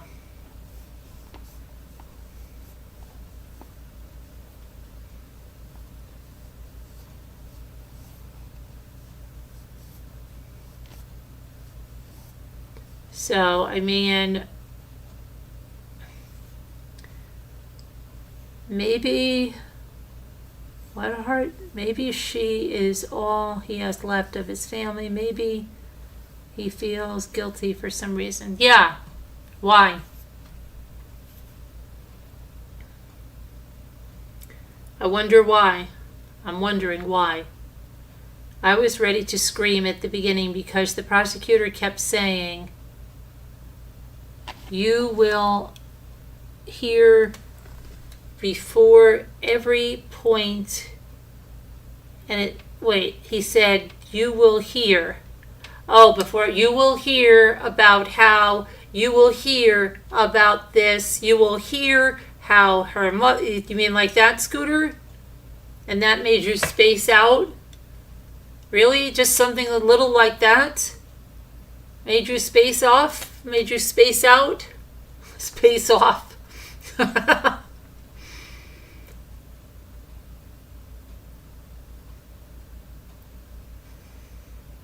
Space off. Space off.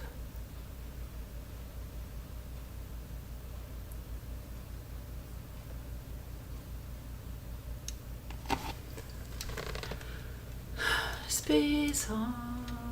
Space off.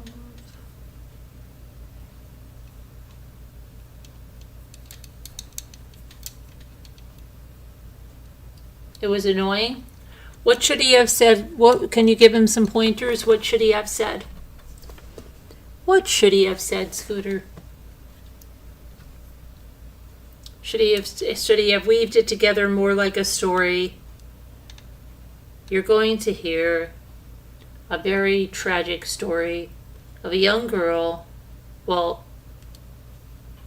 who was having issues. Did they not get her enough mental help, maybe? Well, I don't know. She was having mental health treatment. She was on medication. They were switching her medication.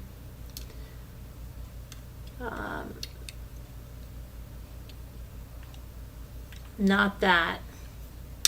Okay, Scooter.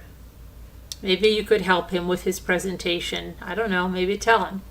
Give him some pointers, and I'm sure he'll be able to listen. You like that other prosecutor. Maybe you could ask that guy what he would do in his situation, and maybe, I don't know, connect them up. Tell them, I really like this prosecutor in South Carolina a lot, and maybe you could listen to him and switch it up a little bit. Oliver says, LOL, think it's drinking, Scooter. The dad is covering for her, Kevin says. Wax on. Wax on. A lady. A lady. Oh, the lady with the dark hair? Okay. The lady. Okay, so it's the lady. Okay.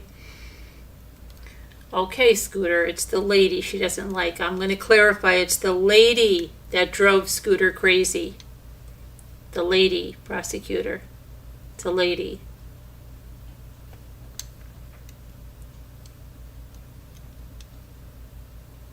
Scooter, do you want to come up and talk about it? Get some stuff off your chest about it? If you do, you're welcome to come up. I'll put it in Slack. What about Priscilla Presley? What did she just say about Priscilla Presley? Oh, you think she looks like her? I thought you were going to say something else. I was going to say no, that'd be crazy. Stop. Don't stop.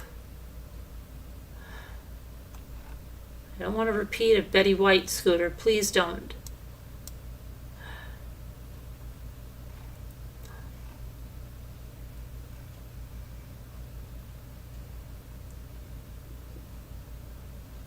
I'm trying to get this. So yeah, I don't know. I mean, I'm definitely going to be watching tomorrow. I just had so much going on today. It was crazy. Then I wanted to go for a long walk. It was a beautiful day, and tomorrow I'm going to be out bike riding, but I can listen to it while I'm riding. I don't know why I was going to replay it while I was walking, and then I don't know what happened.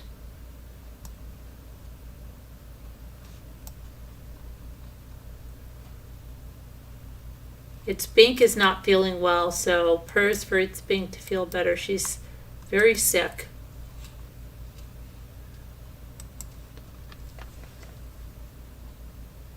Okay.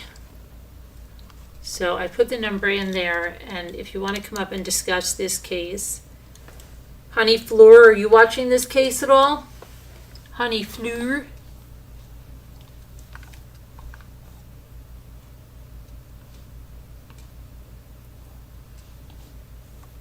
I can send you the number, Honey Fleur, if you are watching this case and you want to talk about this case. Maybe you don't, maybe you do, maybe you don't, maybe you do.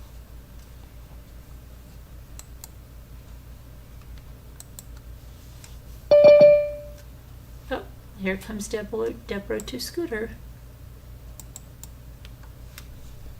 Hello, Deborah to Scooter. Okay, so what do you think about this girl? I don't really know that much. Like it seems like I might. Oh, really? Because usually you watch these cases. Usually, like this case is right up your alley, I think. Yeah, but I wasn't really watching the whole thing. Why? I don't know. I just came across it. It was. I had to fast forward to finally get to it because it seemed like most of it was, just like had the seal on. And then, let me see if I can get the chat on here. But you don't think like, oh, poor thing, that she shouldn't be charged? Oh, no. No, she has to be charged. But I hate that I felt a tinge of guilt, a twinge of What? sadness for her. Because she's young? Yeah, and she, didn't look like she was really crying and stuff. Well, what if if she didn't look like she was crying, then you wouldn't feel, then you'd think she's a manipulator, right? Yeah. So when did you feel the little sadness for her? When she started the crying, when she was looking at the body cam footage. Okay, and did you see the stepfather? Yes. What does he look like? Huh? What does he look like? It's a nice looking man from what I can see. Is he a big guy? No, I mean. Okay, because there's a picture with the mother and a big guy, and I don't know. I'm just wondering if that was him. He didn't look real big. He was on on a stretcher. They were taking him to the hospital. Yeah, but he's in the courtroom supporting her? I didn't see him in there. He might be. But I didn't see him. Is she's out on bail? I don't think so. I don't think she is. Oh, really? Because then she wore the little schoolgirl outfit into the courtroom in one day. I thought she was out on bail. Maybe she is. I really don't know that much about her. Okay. Heartmade Wise is kissing up to you, saying, I love your hair and your glasses. She didn't say anything about my hair nor my glasses, but yours she did. Thank you. She's kissing up to you. Thank you. She probably is sorry now. Yeah, you're probably right. But yeah, she did really get emotional at one point. But she turned down a 40-year deal. Yeah, I know. Right, and she would have been like 55 or something, right? Yeah. She probably should have taken it. She's probably going to get life now. Oh, I'm sure she will. I really think she will. You're just starting to see this case. You're the one that said that. Your mother and her Korean friends have 2 glasses of wine, and they are allowed. Barb. Oh, your mom and her Korean friends have had... Oh, they're over there? They're over the house? And they're getting very loud? Okay. Sorry about that. Are you still echoing, Margot? No, I think I fixed it. Margot's trying to start trouble. She's typing in caps. Somebody was doing that. Oh, that was White Angel.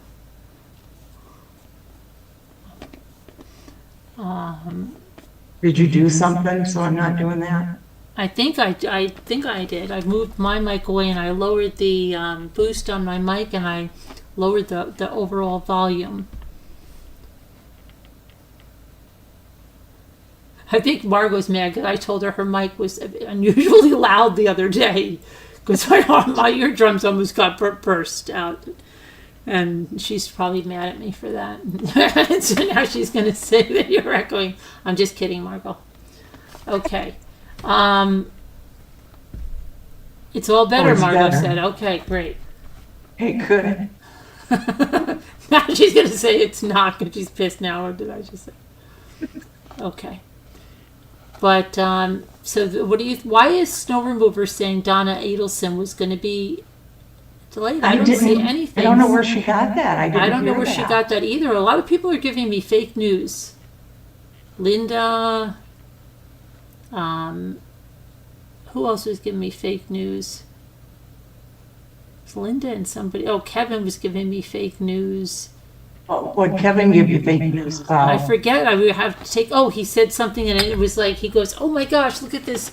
It's a shooting or something." And then he found out it was like 6 years old, something like that. Yeah, I don't know. And I told them that they both were going to be taken off the news department.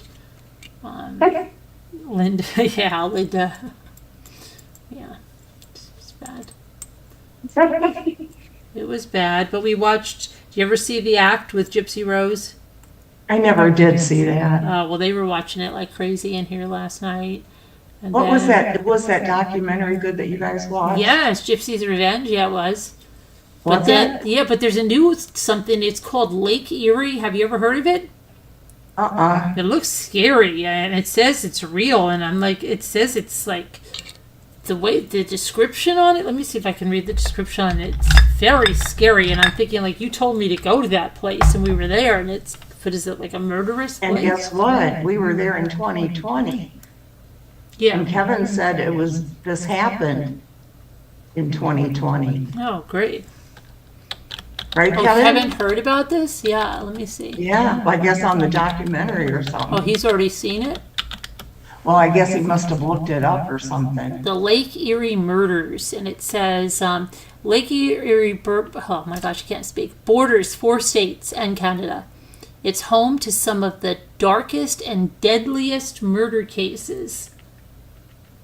Wow. Let's go and switch Rocky off at Lake Erie.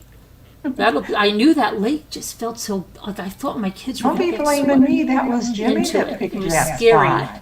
What? Jimmy picked that Yeah, spot. I don't know. not us. Okay. Blood in the water. Let me see. So there's like a whole, like all of those murders. I didn't realize that they all took place in Lake Erie. It has many, many episodes. Wow. There's that many murders. When a bag containing body parts washes up on the shore of the lake. Scooter, you had me looking for sea glass there. That's terrible. And my kids, and I said it was like so rough, like I thought they were going to be, no wonder we were freaking out. We must have just felt that, be like that. Ugh. Jimmy picked the place, not me. But you knew about the Great Lakes. Someone Well, said yeah, I because we had have- no idea. Listen, somebody said I had no idea there were so many murders in this region. Well done, well directed and acted. Not corny. It's really nice camera work. It feels like a high quality production if you're a fan. Okay, wow. So what is that? Lake Erie. So I guess it's all these murders. Wow, there's so many different episodes. And you and Jimmy thought that was such huge waves. Oh and my gosh, we were so scared our kids were going to be there was sucked in there. nothing. It was Carolyn. That was nothing. Oh, come on. There's so many. I thought like just the first episode was the Lake Erie one when I was looking at this. Now it looks like there's season after season. There's so many murders. There's Kevin said already it's 2 28 seasons. Yeah, What- 2018 to 2020. And we were there in 2020. Oh my goodness. And we even spent the night there. It says when Anne Bonsella and her 8-year-old daughter are found murdered, the ensuing investigation will unravel shocking secrets in their seemingly peaceful hometown. Then the next one, after a 74-year-old woman is found murdered, suspicion and paranoia take control of a community. Next, a young girl vanishes, exposing secrets hidden for decades. Then another one. Janine Brown prepares for a night out on the town, unaware that it will be her last. The following day, her body's found in a drainage ditch. Remember when we were driving around, we got lost and we ended up like, oh, that really, we could have found a dead body or something. Investigation reveals a darker account of the night she died. There's so many. This is crazy. Kevin, watch this? Kevin, did you watch it? I don't know. Pretty preteen Rosie Davenport is found brutally murdered in an abandoned house. The circumstances of her death eerily similar to the unsolved murder of 13-year-old Melissa Thomas 1 year earlier. Then the body of 19-year-old Wanda Musk is found just miles from where she worked at a local gas station. Suspicions mount over several young men in the community, including her ex-boyfriend. Then another one, Heartbreak Hotel. Beautiful Northwestern Airlines flight attendant Nancy Ludwig is discovered dead in her hotel room, brutally murdered. Great, and we're in these hotel rooms running around. And her head almost decapitated. It will take the discovery of links to another heinous killing. And then another one in Toledo, Ohio. Sister Margaret Ann is discovered dead in the Holy Chapel on Holy Saturday morning. Oh my gosh, a devoted fiancé discovers that his beloved partner and her 8-year-old daughter have been murdered. Oh my goodness. This is crazy. Rural Michigan is plunged into paranoia and fear when 4 local teenage girls vanished without a trace. Okay, this isn't all Lake Erie then. It is. It says it's Lake Erie. Well, doesn't Lake Erie border on Michigan a little bit? It says 4 states. Pennsylvania. What else? Well, it has to. Season 2. Shauna Howe, only 11 years old. Listen, oh my gosh. She returns home from a Girl Scout Halloween party, and her body shows up in a local creek. Did they ever find out who did this?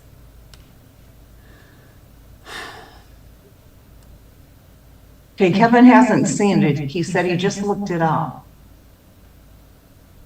Well, it's Ohio, Pennsylvania. It must be Michigan.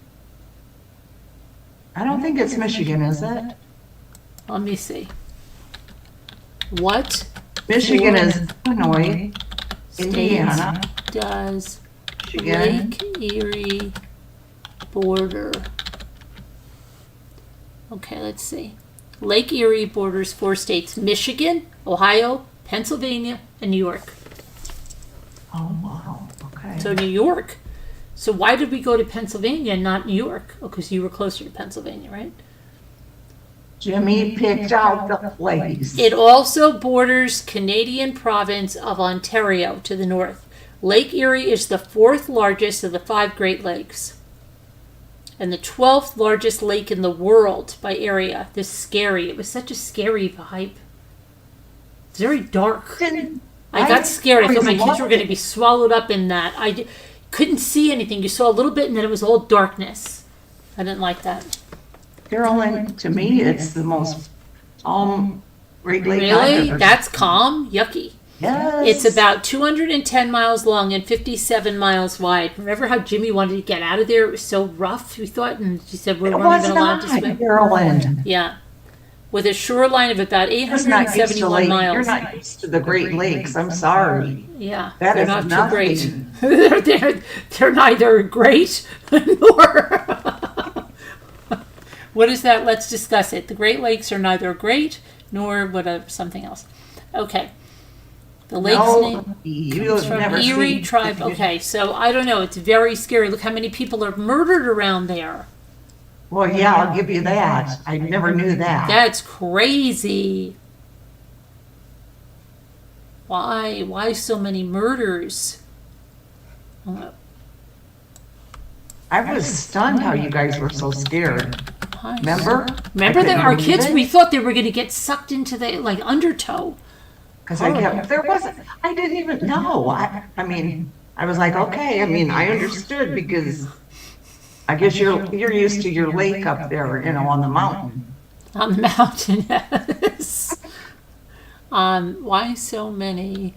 This was like a little pool, right there with like nothing. I still think about it. It's very dark to me. Do you really? Yeah, I don't know. It's like now I'm getting a really bad vibe there, and like everything around there, I just think dark. I hope you never see Lake Michigan.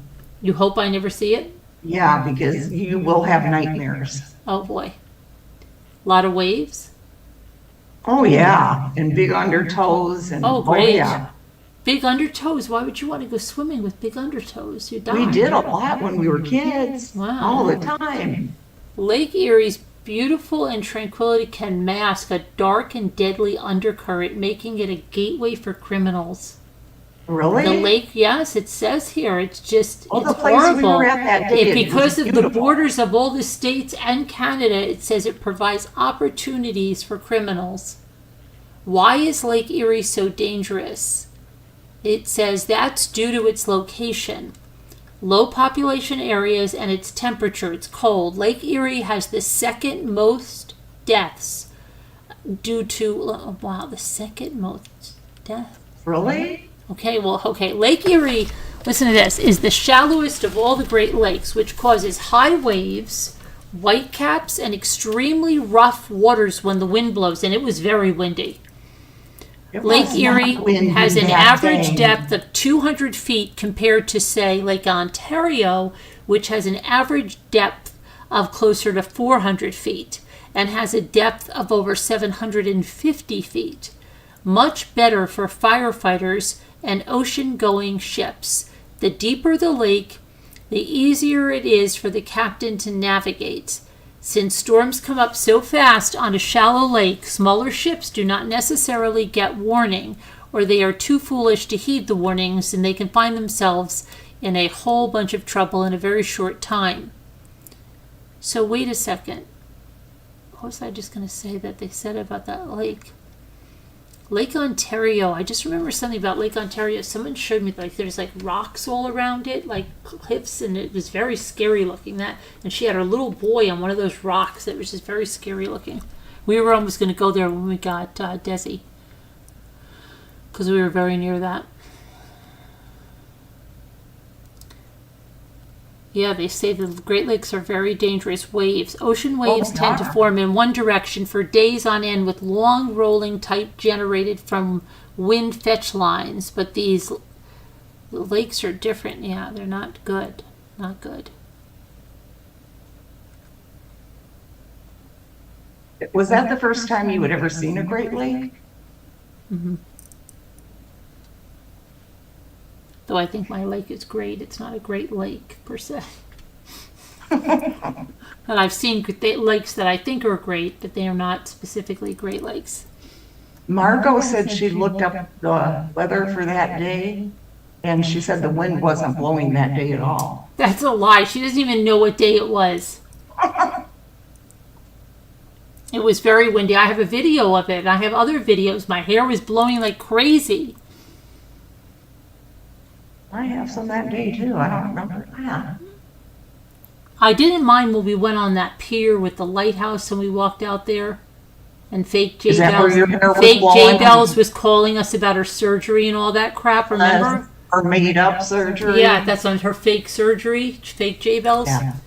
Yeah. That was ridiculous. Oh yes.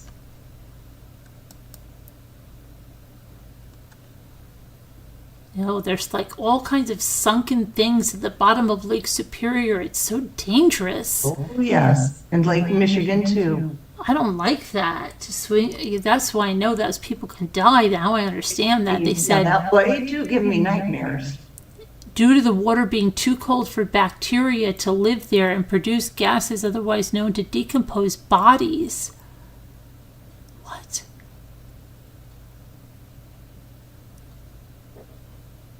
I wonder if you go magnet fishing there, what you might pull out. I know that would be scary. I would be afraid to do that. Yikes. I'm not brave enough to do that.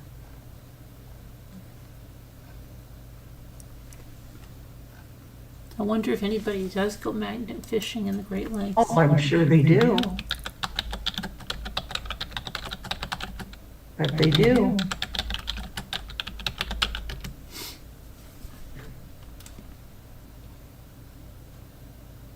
Oh yeah, they do.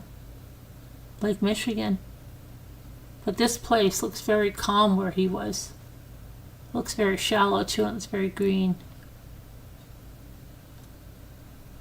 Where we were at on Lake Erie, where the boys went in and I was waiting right there, that was real shallow. Where? On Lake Erie. Oh, it wasn't shallow because it dropped.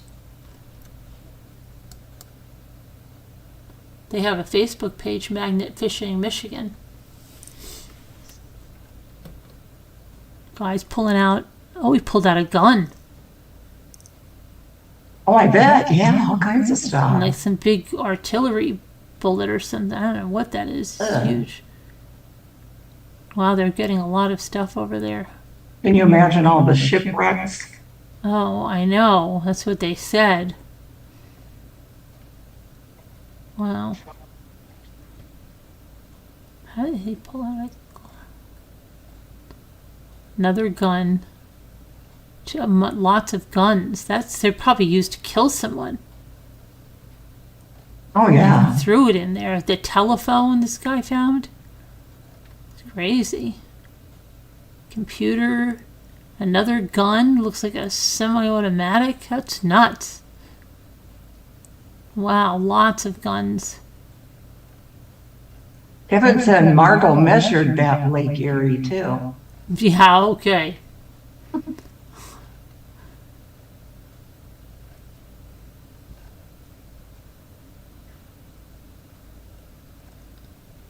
Wow. They found some crazy stuff over there. Doesn't your brother go magnet fishing? No. Somebody in your family went magnet fishing? It was regular fishing, but not magnet. No, somebody went magnet fishing at your cottage. No. Yes, they did, I remember. Your brother brought a magnet fishing thing. I know he did. Did he? Yes. Oh, he might have. I remember. And I said, did he catch anything? And you said he was just throwing it. Oh, okay. Probably did. Yeah. Oh, Sharon verified it, Kevin said. Okay. They're on it. All right. What day did we go then, Margot? What day was it?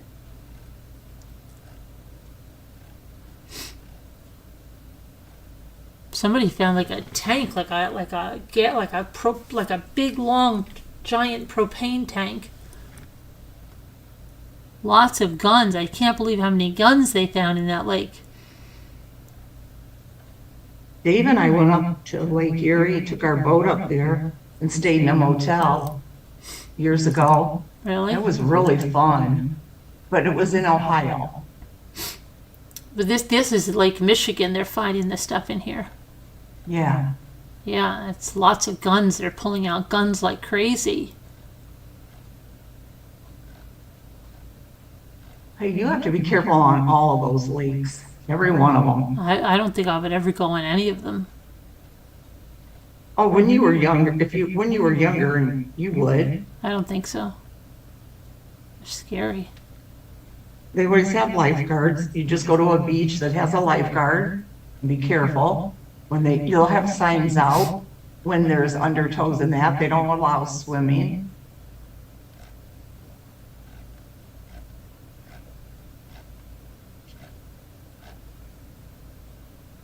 Oh, they found a lot of stuff here. It's crazy.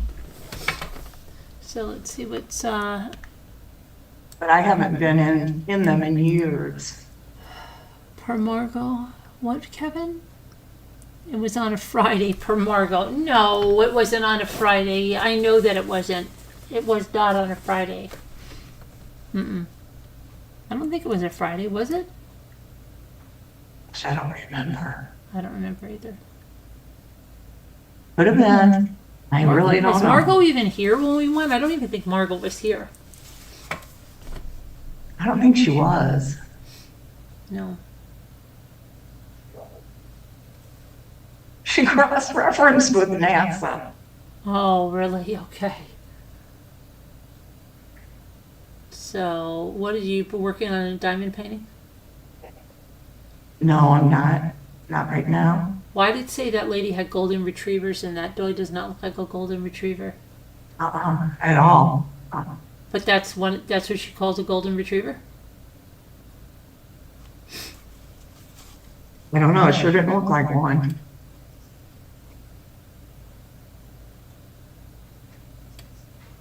I can't wait for Donna's trial.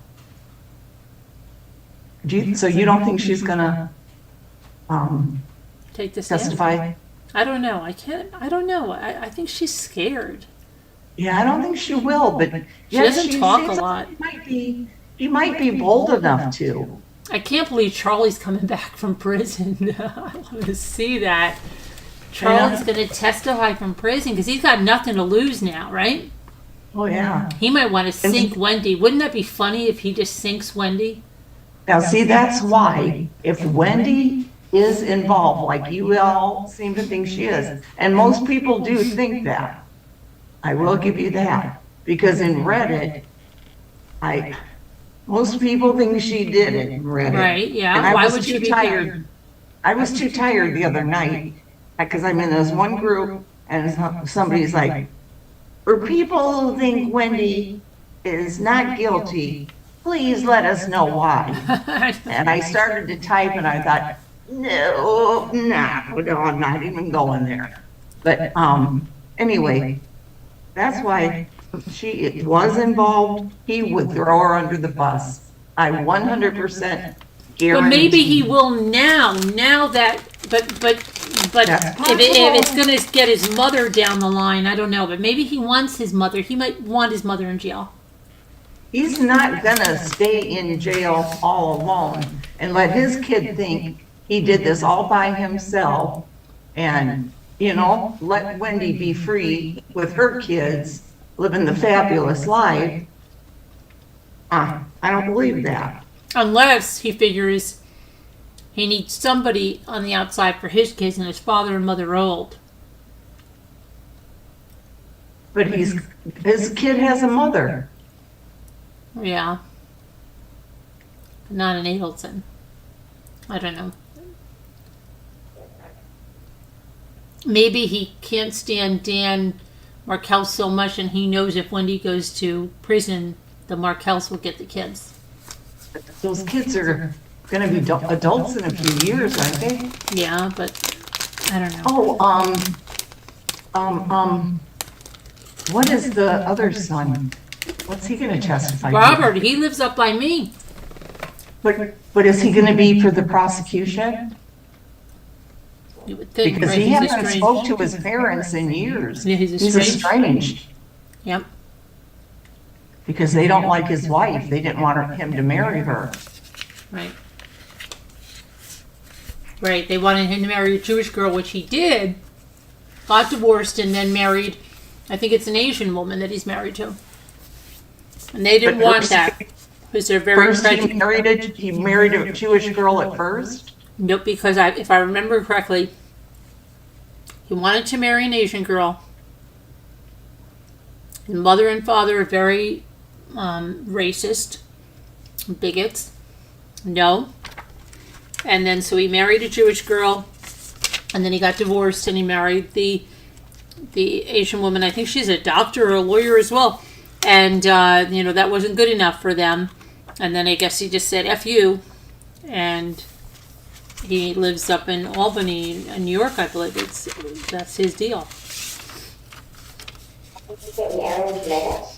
So he wouldn't really know, what happened, but he could testify as to what Maybe happened. that I don't know, maybe he heard stuff. I don't know what he could be. Maybe he's going to just say his mother's a jerk or mother sent email. I don't know what he's going to say. It'll be interesting. Yeah. Space happen. What is that?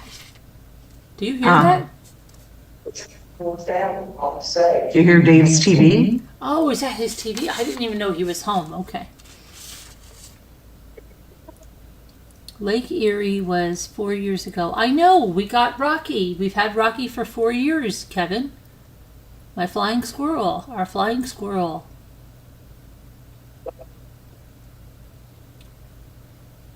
It's referenced with NASA. That's hilarious. That's crazy.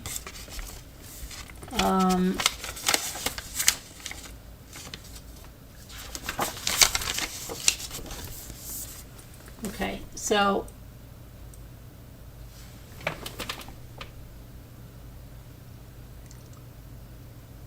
where's what happened to who else did we have in there? Oh, there's snow remover. he was questioning why his family weren't trying to find, weren't trying to find out how Dan was killed, and they didn't something it. They didn't like it. Yeah, I remember now. Yeah. Okay, so then he's Why and how? Yeah. That'll be interesting. I wonder what, like, I think I've seen pictures of him, but I think Charlie's going to come back with all kinds of crazy hair. I don't know. They'll give him a suit, I guess. I think he knows this is his last hurrah until Wendy's arrested. Do me a favor. I'm here to collect. Yeah, that's right. They didn't like it that he was questioning why they weren't doing something. And yeah. Don't you think Donna's changed since she's been in prison? I thought she was going to get really thin, but she got bigger, right? She didn't look like the same person. She looks like somebody said in the comments, and I had thought this before I even saw it, so I'm glad somebody else thought it, that she looks like a chimpanzee, her mouth. But she looks so different than when she went in there. Like, I thought she's going to, she might just wither away in there because she was, so thin. But who knows? Maybe she's liking the jail food. And maybe she's getting a lot of commissary.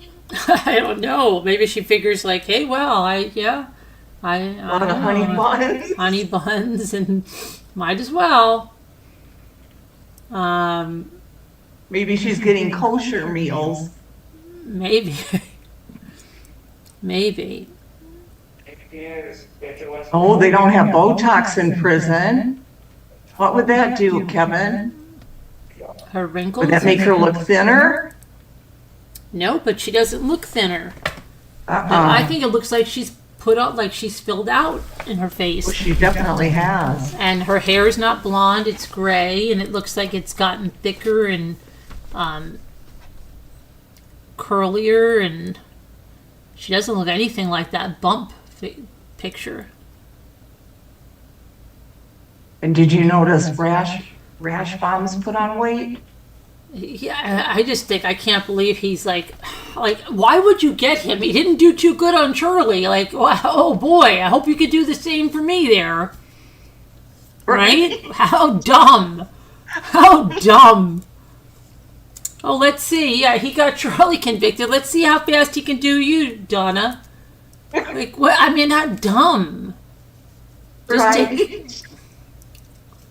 take a chance on somebody else. That's dumb. Oh, she's got a great lawyer, really? Yeah, the one that was defending Charlie. Hey, wasn't he convicted? Yeah. Oh, good. That's so dumb. That is true. I thought Charlie got convicted. Oh, he did, yeah. But it wasn't his fault, yeah. What a bunch of jerks, right? Look at them now. They could have had everything. They were just so pompous. What a bunch of jerks. Who was the one in here that was so outspoken? Was it Elle about the Adelsons? No, it was Evie. Well, what is wrong with Evie? She's very, very sick. She's very sick. She thought she had the flu. The doctor said she thinks she has something viral. She's very, very sick. Oh. Yeah. Poor girl. I think she said, I don't know if she said she feels like the sickest she's ever felt in her life. Oh. I don't know if she said that or I'm just imagining that part of it, but she said she was really sick. I know she said a few days ago that she had to go to urgent care because her ribs were hurting or something. Oh, she says, yeah, she's in terrible pain, I guess, from the coughing and stuff, plus the falling out of bed. Yeah. And, yeah.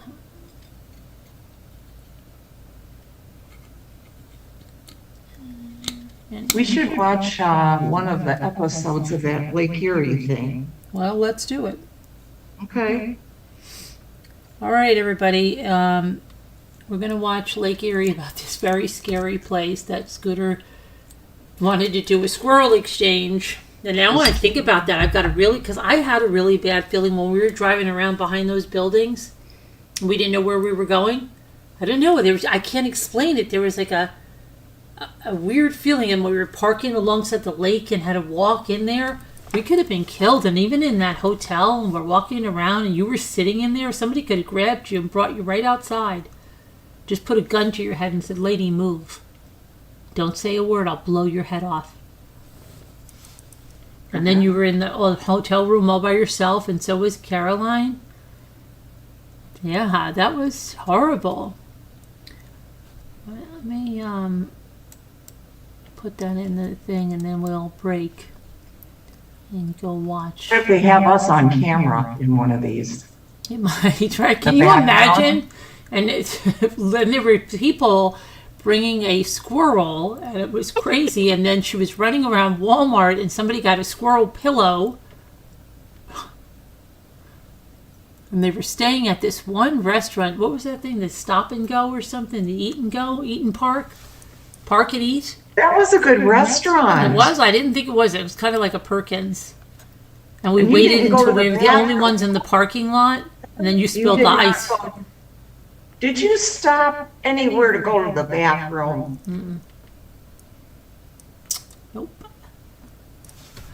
Nope. But you spilled first the time ice I in your ever purse. been I just laughed because you spilled the ice in your purse. After making like we had 15 minutes we waited to get the ice, and you spilled it right in your purse. Oh my gosh. Did she get you more ice? Did you stop for more ice? I don't think so. I think we she did. just I think we did. I don't know. Caroline, I don't know how you. you were able to stay up. Probably because you were so scared she'd kill you or something. You just didn't feel comfortable. You thought she might kill you. Yeah, I didn't want to, whatever, yeah. I was really scared. I wasn't scared. Yeah. I just don't know. Evie, when I was driving with Evie, I turned and 2 minutes she'd go, "Evie, what are you doing?" Oh my gosh.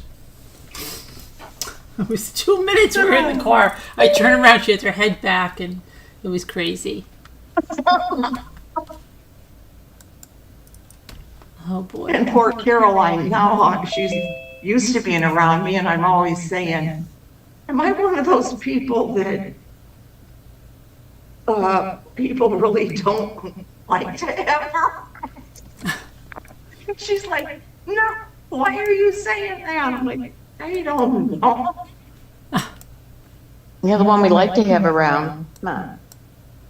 Hi, Sharon. Hi there. Hello. How are you? Okay, how are you? I'm fine. You might see us in one of these episodes. Might be, yeah. What, Kevin, what one was it on? Was it Netflix, Kevin, or was it Hulu? I think you said Netflix. All right. I'm Okay, gonna I need use to the sign out bathroom over here. before We're you going to put it sign out on. over here on Be the right back. tubes, and let me see.